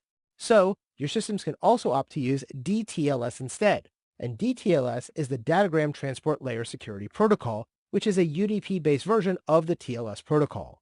DTLS does provide the same level of security as TLS, but it operates a bit faster because it has less overhead in the UDP protocol itself. Now, DTLS is considered to be an excellent choice to use when you're wanting to provide video streaming and things like that over a secure and encrypted tunnel. This provides the end user with security over a UDP connection and prevents eavesdropping, tampering, and message forgery inside of our clientless VPN connections. Now, in most modern VPNs that rely on site-to-site or client-to-site connections, though, you're going to see that we're going to use the Internet Protocol Security Suite, which is more commonly called IPsec, instead of using a clientless TLS encrypted tunnel. In fact, IPsec is the most popular protocol in use today for the creation and operation of VPNs because it provides us with confidentiality, integrity, authentication, and anti-replay protections when we're using our VPN connections for both site-to-site and client-to-site VPNs. IPsec is a secure network protocol suite that provides authentication and encryption of our data packets to create a secure encrypted communication path between two computers over an internet protocol network. IPsec provides confidentiality by using data encryption. IPsec will also provide us with the integrity that we want by ensuring that our data was not modified in transit by checking its hash digest before it's transmitted and then again once it's been received to ensure they match. Authentication is going to be provided by having each party verify they are who they claim to be, and IPsec will also provide you with anti-replaying by checking the sequence of numbers on all of the packets before they're sent. This prevents the transmission of any duplicate packets, and it prevents an attacker from being able to capture and resend packets later as part of an attack. Now, there are 5 main steps in the process of establishing and using a secure VPN tunnel when you're using IPsec.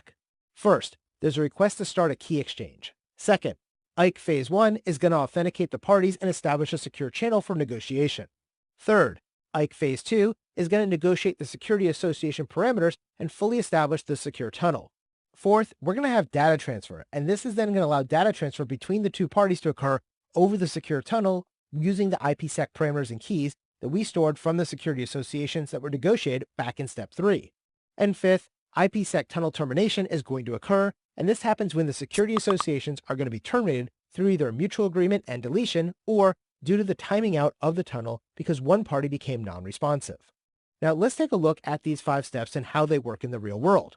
First, I have PC1, and they want to be able to send some traffic over to PC2. To do this, Router 1 is going to create an initiation of an IPsec tunnel. Second, we're going to see Router 1 and Router 2, and they're going to start negotiating the security associations to form the IPsec IKE Phase 1 tunnel. This is known as our ISAKMP tunnel, or ISA-KMP. Now in Step 3, IKE Phase 2 is going to create this tunnel inside of a tunnel when it's negotiated and set up. Now once this second tunnel is established, we can then begin to conduct data transfer in Step 4, and the information will start flowing between PC1 and PC2 securely. When they're all done with that, we reach Step 5, and the tunnel will be torn down, and the IPsec security associations are going to be deleted. Now, if you want to be able to create another VPN, you can do that by starting this whole process over again from the beginning and going through those 5 steps once more. Now, to allow the data transfer to happen inside of IPsec, we do this during Step 4, and we're going to do this using one of 2 modes. These modes are known as transport mode or tunneling mode. First, we have transport mode. And transport mode is going to use the packet's original IP header, and it's going to be used for client-to-site VPNs. The transport mode approach works really well if you have problems increasing your packet size because you may go over your maximum transmission unit size, or MTU, inside of your network. Remember, by default in most networks, the MTU, or maximum transmission unit size, is going to be set at 1500 bytes in most of our networks. If you go over 1500 bytes, that packet will become fragmented, and this can cause issues with your VPN's functionality. If you're using a client-to-site VPN, I highly recommend that you use a transport mode as your IPsec method because it doesn't add any additional padding to your packet and it doesn't increase its size. Now, on the other hand, if you're setting up a site-to-site VPN, like having a regional office connecting back to your main office, then I would use tunneling. Now, tunneling mode is going to be used to encapsulate the entire packet and put another header on top of it. This will increase the size of the packet, and this could cause you to go over that 1500 bytes of your MTU, or maximum transmission unit size. Now, when you think about tunneling mode, I want you to think about it this way. Let's say you have a letter that you want to deliver, and you put it in an envelope. Inside of that envelope, you're going to put down the address of who you want to send it to. Now, before you send it out, you're actually going to tunnel it by putting it into a second envelope and putting a different address on it. Now, when you put that second address on it, this is going to be a new header, and this new header has the new source and destination of the VPN terminating device at the different site that you want this letter to go to. When it gets to the other side, your VPN concentrator will remove the outer envelope, which is that outer header, and inside of that will be the network packet that can be decrypted and then routed across their private local area network, just as if it came from an internally connected client. When you're using this tunneling mode, you're actually encapsulating the entire packet into a new packet so you can send it over the public internet. This is going to increase the size of your overall packet, and it could go above the MTU default size of 1500 bytes. So if you're going to be using a site-to-site VPN, you may need to allow jumbo frames, or frames that are bigger than 1500 bytes, inside of your network to be able to access this type of tunneling mode. This way, it'll be able to properly support these packets that are larger than 1500 bytes. Now, if you can't set up jumbo mode, another way you can do this is by actually dropping the maximum MTU size on your inner router to something like 1400 bytes and then connecting to the VPN.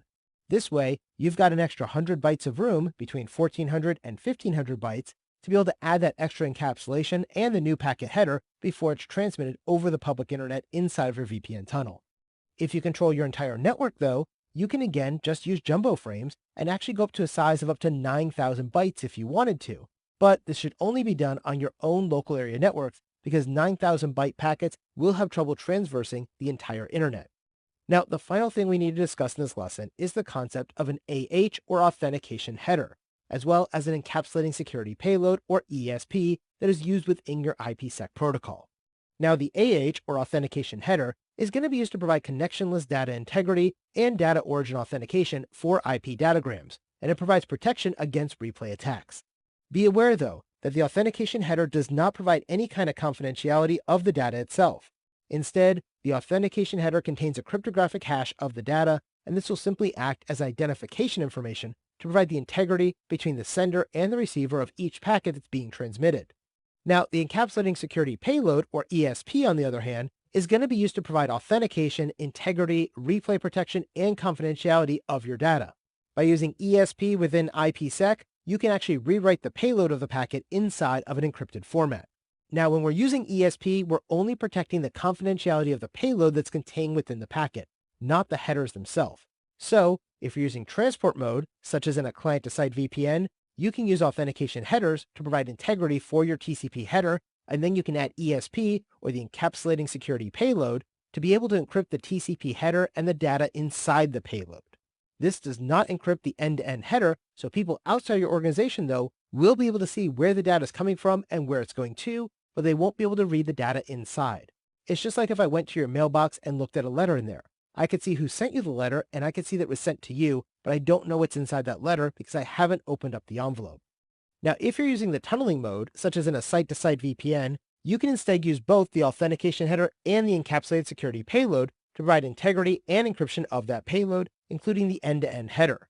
In this case, a new IP header is going to be added to the front of the packet to cover the hops to the other end of the secure connection. This means that nobody on the internet will be able to see the source or destination of the traffic within your organization's internal networks on either side of that VPN connection. So remember, when it comes to securing network communications, we usually rely on a VPN, TLS, or IPsec to ensure the data remains safe from prying eyes as it traverses over an untrusted or insecure network like the internet. A VPN, or virtual private network, is a secure and encrypted connection between a user's device and a remote server that allows for private and anonymous access to the internet. A client-to-site VPN will allow individual users to remotely connect to a secure network, while a site-to-site VPN establishes a secure connection between two separate network locations. A clientless VPN is a remote access solution that's going to allow users to securely access network resources using a web browser without the need for a dedicated piece of client software that's going to rely on the Transport Layer Security Protocol for its encryption. IPsec, or the Internet Protocol Security Suite, is a suite of protocols that's used to secure Internet Protocol communications by authenticating and encrypting each IP packet in the data stream. IPsec can be configured to use either transport mode or tunneling mode. Transport mode is normally going to be used for client-to-site VPNs, while tunneling mode is normally going to be used for site-to-site VPNs. These different tools and protocols are going to be used to help encrypt our data and to protect it against any potential eavesdropping or modifications as it transits across the internet and other insecure networks.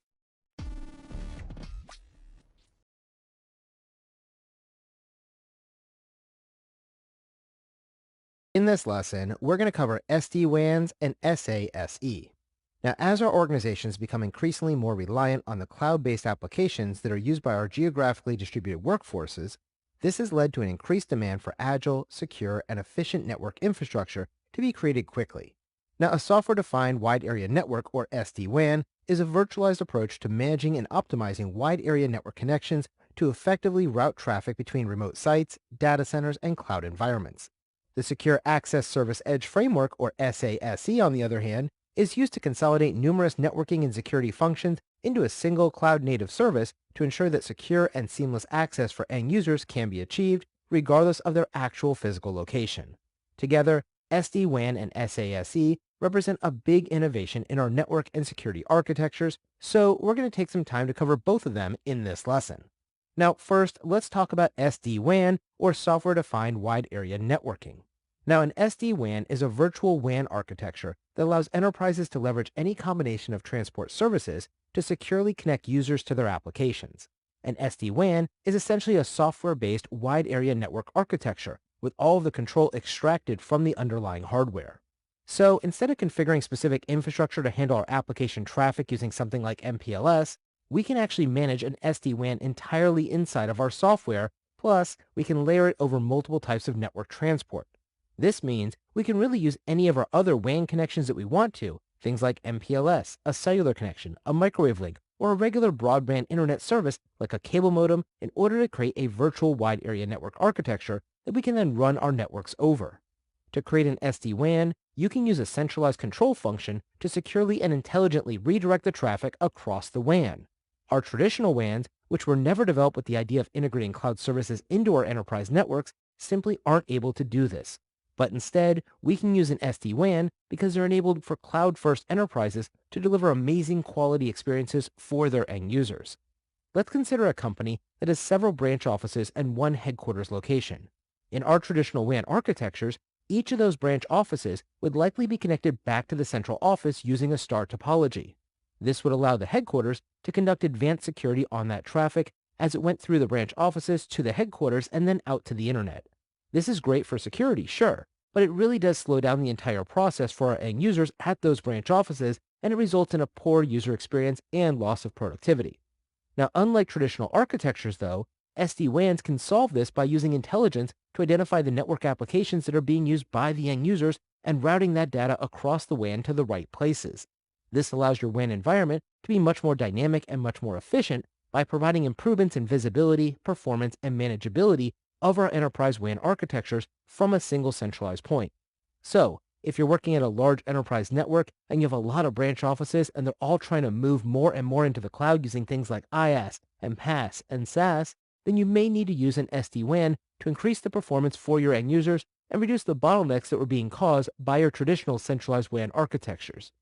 Next, we need to discuss the concept of SASE, or the Secure Access Service Edge. Now, the Secure Access Service Edge, or SASE, is a new type of network architecture that combines both the network security and wide area networks, or WAN capabilities, into a single solution. The Secure Access Service Edge is seen as a way to address the challenges of securing and connecting users and data that's being distributed across multiple locations, including things like branch offices, remote workers, and mobile users, as well as the cloud itself.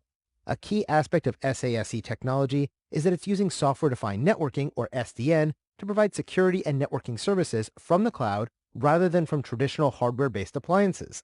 This allows us to have more flexibility, scalability, and cost efficiencies than using a traditional network solution. Now, Secure Access Service Edge, or SASE solutions, are typically going to include a wide variety of security services too. This includes things like firewalls, VPNs, Zero Trust Network Access, and Cloud Access Security Brokers, which are known as CASBs. Now, these are all going to be delivered through a common set of policy and management platforms because this allows us to achieve our networking goals in a much more efficient way. SASE is going to help to address the challenges of our modern distributed enterprises, which is increasingly composed of mobile, cloud-based, and multi-cloud applications and services, as well as a large number of users and devices which are constantly growing and moving into larger and more distinct locations. SASE is going to be used to provide a more secure and efficient way of connecting all of these users and their devices back to the applications and services that they want to use, regardless of the location or the type of device that they're actually using. Now, all the major cloud service providers, including Amazon Web Services, Microsoft Azure, and Google Cloud Platform, are all going to offer solutions that align with this concept of Secure Access Service Edge. But each of these do refer to them by different names or acronyms depending on the specific service or product that you're going to be referencing. For example, inside of Amazon Web Services, which is known as AWS, this service that's going to most closely align with SASE is known as a VPC, or Virtual Private Cloud. Now, a Virtual Private Cloud will provide a secure and flexible network infrastructure for your applications and data, and AWS's VPC enables us to be able to create virtual networks in the cloud and connect it to our on-premise data centers or other AWS services to achieve that SASE capability. Microsoft Azure actually has a lot of different services that align with this SASE concept, including Azure's Virtual WAN, which provides secure, global, and efficient connectivity between branch offices, data centers, and Azure resources, as well as Azure Express routes, which enable you to create a dedicated private connection between an Azure data center and your on-premise network infrastructure. Now, if you happen to be using GCP, which is the Google Cloud Platform, they actually call their SASE-aligned services the Google Cloud Interconnect. Google Cloud Interconnect allows you to connect your on-premise infrastructure to the Google Cloud Platform over a dedicated private connection. They also have a service known as the Google Cloud VPN, which allows you to securely connect your on-premise infrastructure back to your virtual private cloud network through an IPsec VPN tunnel. Now, it's important to realize that these services are not exclusively SASE providers, and the definition of SASE here is not completely aligned with all the features and functionality of any single cloud service from these cloud providers.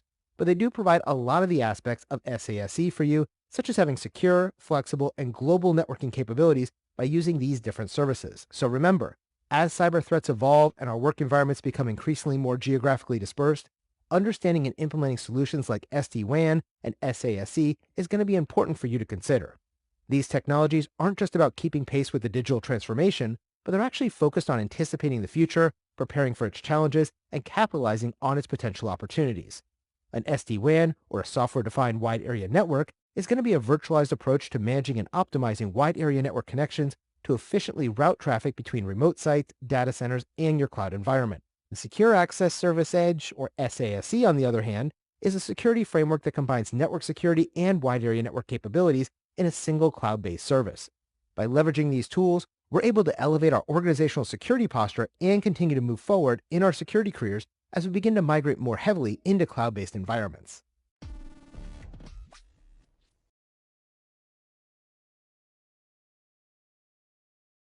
In this lesson, we're going to cover some infrastructure considerations. Now, our network infrastructure forms the backbone of all of our information technology environments, and requires us to make a wide variety of decisions when we're designing the architecture that can potentially impact the efficiency, security, and resilience of our networks for years to come. These infrastructure considerations and decisions include things like the correct placement of your devices in the architecture, the use of security zones and screen subnets, understanding your attack surface, determining your connectivity methods, understanding your device attributes, and configuring the failure mode to utilize when things go wrong. Now, first, let's consider the placement of your devices inside of your network architecture. The location of your devices, including things like your routers, your switches, and your access points, can greatly influence both the performance and security of your entire network. The proper placement will ensure optimal data flow, minimizes latency, and it provides a robust defense against potential security breaches. For example, by placing a router at the network's edge, you can help direct and filter incoming and outgoing traffic much more efficiently. Access points should also be strategically positioned to provide adequate coverage while attempting to keep all of your wireless signals located inside your facilities and to ensure interference between your system and others is being avoided. Switches, on the other hand, are going to be designed to serve as the main connection point for most of your network devices, and so they need to be placed in a position that allows for your various devices to be easily connected to the proper physical segment of that network. If you place your devices in the wrong places, this can lead to network bottlenecks, vulnerability points, or even areas without connectivity, so it's really important that you carefully plan and evaluate your placement decisions while designing your network's architecture. Second, we need to consider how we're going to configure security zones and screen subnets in our network architecture. Now, a security zone is a distinct segment within a network, often created by logically isolating the segment using a firewall or other security device. These security zones or segments are going to be designed to contain devices with similar security requirements and levels of trust. For example, a company might have different zones for its public-facing services, internal employee resources, and sensitive data storage, and each of these will be configured with different access controls and different security policies based on the sensitivity or classification of the data contained in each of those security zones. Now, a screen subnet can also be created to act as a protective layer or buffer zone between an organization's internal network and an untrusted external network like the internet. A screen subnet used to be referenced as something known as a DMZ or demilitarized zone, but in recent years, this term has been changed to a screen subnet instead. Note though, some network appliances and equipment that you might use on a daily basis may still use the term DMZ or demilitarized zone when you're configuring them, but for the exam, you should remember the term screen subnet instead because that's the term you're going to be asked about. Now, a screen subnet is used to host public-facing services like web servers, email servers, and DNS servers, while ensuring that if a security breach occurs inside of that screen subnet, the attacker will not have direct access to the core internal network that contains your most sensitive data or systems. This screen subnet is going to be used to provide an additional layer of security to make it harder for a malicious actor to reach the innermost and most valuable portions of your organization's network.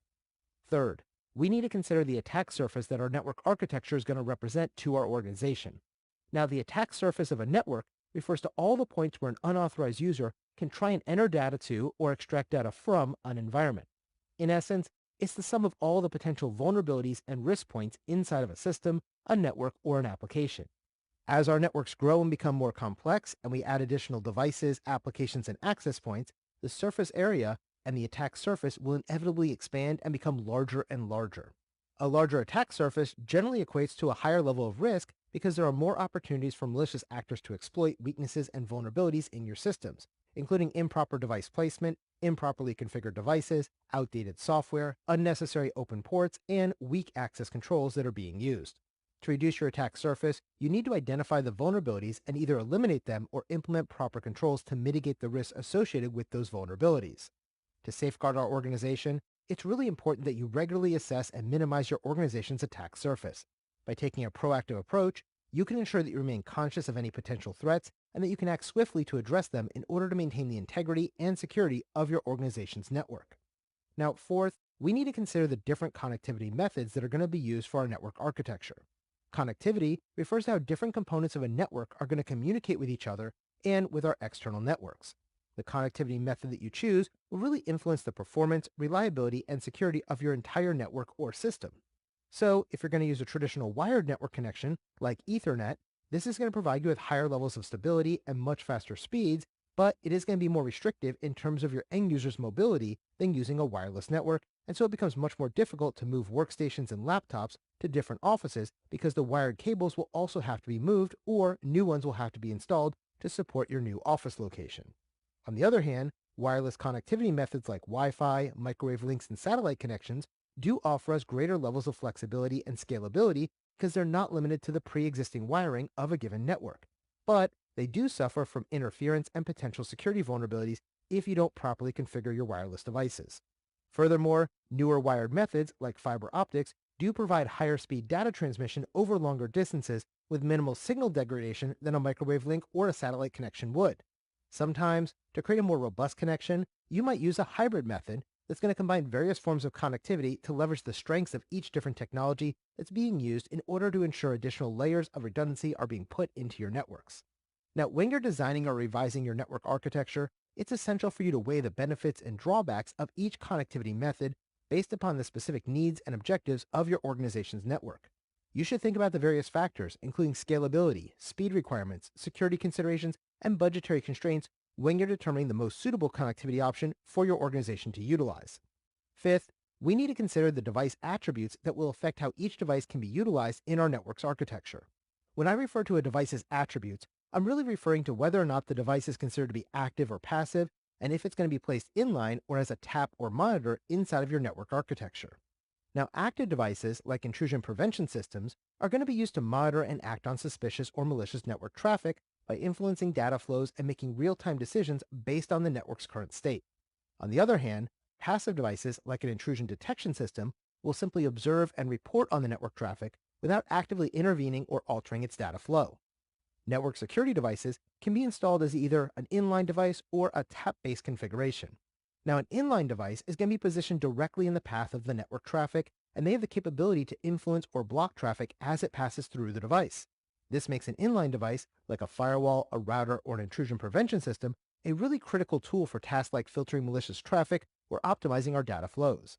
Taps and monitors, on the other hand, operate much more discreetly because they're placed outside of the direct network path, and they're configured to only listen to the network's activity by capturing data for analysis without impacting the actual traffic. This makes them ideal for monitoring network health, performance, and security without risking any kind of disruptions to your network. So, when you're selecting a security device to place in your network, you need to ensure that you consider whether it's going to be set up as an inline or tap device to best optimize your network security and performance. Always make sure to align your choices with the network's broader goals and challenges too. For example, an organization that requires real-time threat mitigation might prioritize installing an inline security appliance, while a different organization who's focused more on monitoring might select a passive tap or monitor to use instead. Sixth, we need to consider the failure mode that we want to configure our devices to use in case something goes wrong. Now, the failure mode selected will determine how a device behaves when it encounters an error or malfunction. There are two primary failure modes that we can utilize, and these are known as fail open or fail closed. Now, when a device is set to fail open, it's going to allow traffic to pass through without any inspection or filtering in the event of a failure to ensure that there is no disruption to the network service. If you're operating a firewall that's configured as a fail open device, that firewall would simply allow all incoming and outgoing data to flow freely through it to maintain uninterrupted network connectivity if something goes wrong. But this firewall is no longer providing you with any kind of security when it's operating in this failed open condition, so it's important to realize that too. Now, if you're using a device that's set to fail closed, it's going to do the opposite, and it's going to block all traffic in the event of a failure to ensure that your security of your network remains intact.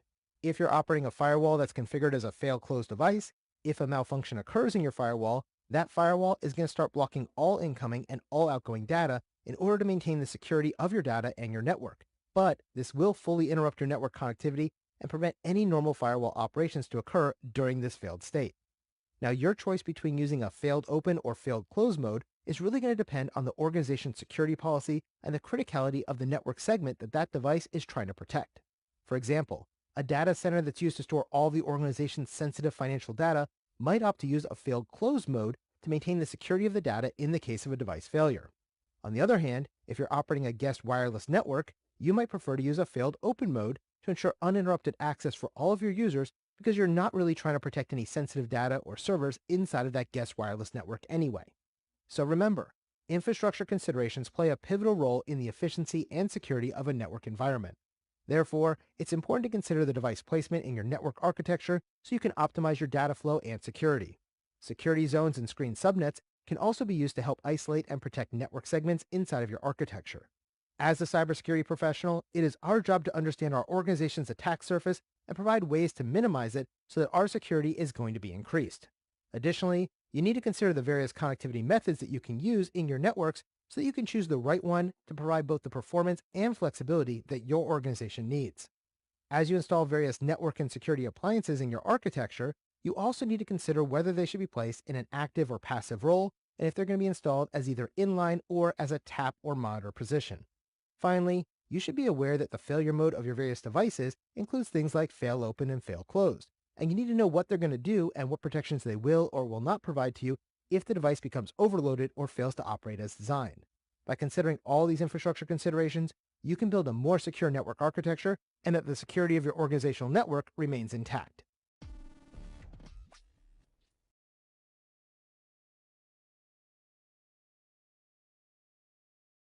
In this lesson, we're going to focus on selecting infrastructure controls for our enterprise infrastructure. Now, our networks and infrastructure security is created by a large number of different decisions that we have made over the years. Each decision to install a new piece of hardware or software will introduce new vulnerabilities into our enterprise infrastructure, but we can also strategically select different controls to effectively mitigate the risk presented by these new vulnerabilities and weaknesses. As a cybersecurity professional, you're going to spend a lot of time selecting or recommending various controls that you can use to effectively secure and protect your network and the data it contains. Now, a control is a measure or safeguard that's implemented to mitigate potential risks and to protect an organization's assets. Selecting effective controls ensures that we can prevent breaches and to minimize vulnerabilities while ensuring that our resources are being used efficiently. Effective control selections can also help us to foster trust among our stakeholders by demonstrating that we have a proactive approach to our organization's security and compliance postures. So, in this lesson, we're going to go through some key principles, methodologies, and best practices that you can use to make more informed decisions when you're selecting effective controls inside of your organization's network infrastructure. Now, first, let's talk about some key principles.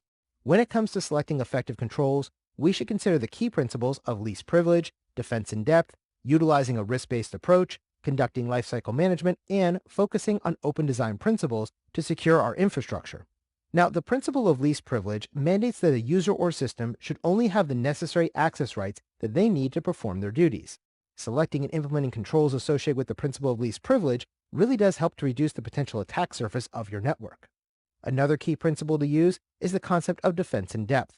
Now, the defense in depth approach emphasizes the use of multiple layers of security to ensure that if one control fails, then our other controls will still be ready to stop a potential threat from successfully exploiting our infrastructure.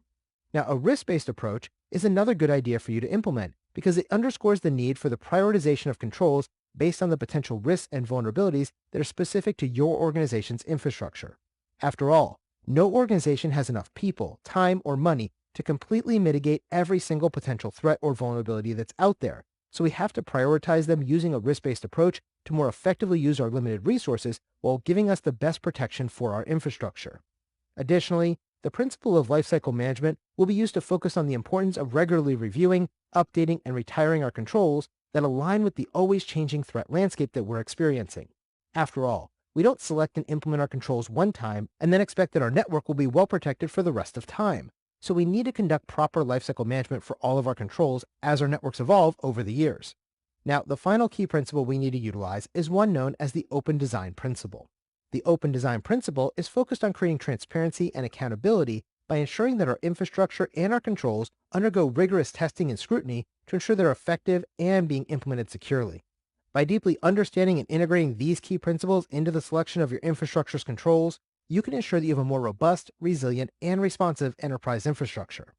Second, let's take a look at the methodology that you can use to select some effective controls. Now, the basic methodology that I recommend is to assess the current state, conduct a gap analysis, set clear objectives, conduct benchmarking, conduct a cost-benefit analysis, ensure stakeholder involvement, and then implement monitoring and feedback loops into your organization.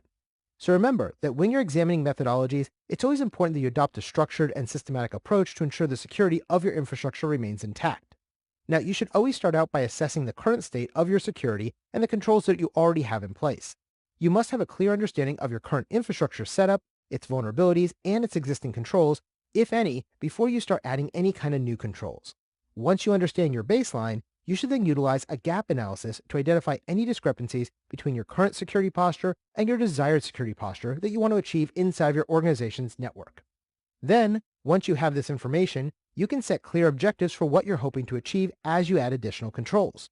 Whether you want to safeguard specific data, ensure uptime, or maintain compliance with laws and regulations, setting up clear objectives is going to help you do this during your control selection process. Once your objectives have been set, you can conduct benchmarking to compare your organization's processes, performance, and security metrics against your industry's best practices to determine how you compare to your competitors and others in your industry. Next, you should consider performing a cost-benefit analysis before you start implementing your new controls. While we want the best controls in place, these controls also need to be cost-effective. So it's important to find the right balance between the level of security that you want to achieve versus the amount of financial and other resources that are going to have to be invested to achieve that level of security. Stakeholder involvement is also important during this process because it's going to help you to ensure the controls you choose are going to be adopted by your users and they're going to work in the business context of your current and ongoing operations. Finally, we need to create monitoring and feedback loops so that we can ensure our controls remain effective over time because the cyber threat landscape is constantly changing and evolving. By regularly revisiting your control selection methodology to ensure it remains relevant and adjusting it as required, we're going to be able to ensure that our enterprise infrastructure remains agile in the face of continually evolving threats. Third, let's consider some best practices to use during the selection of various controls for your enterprise networks.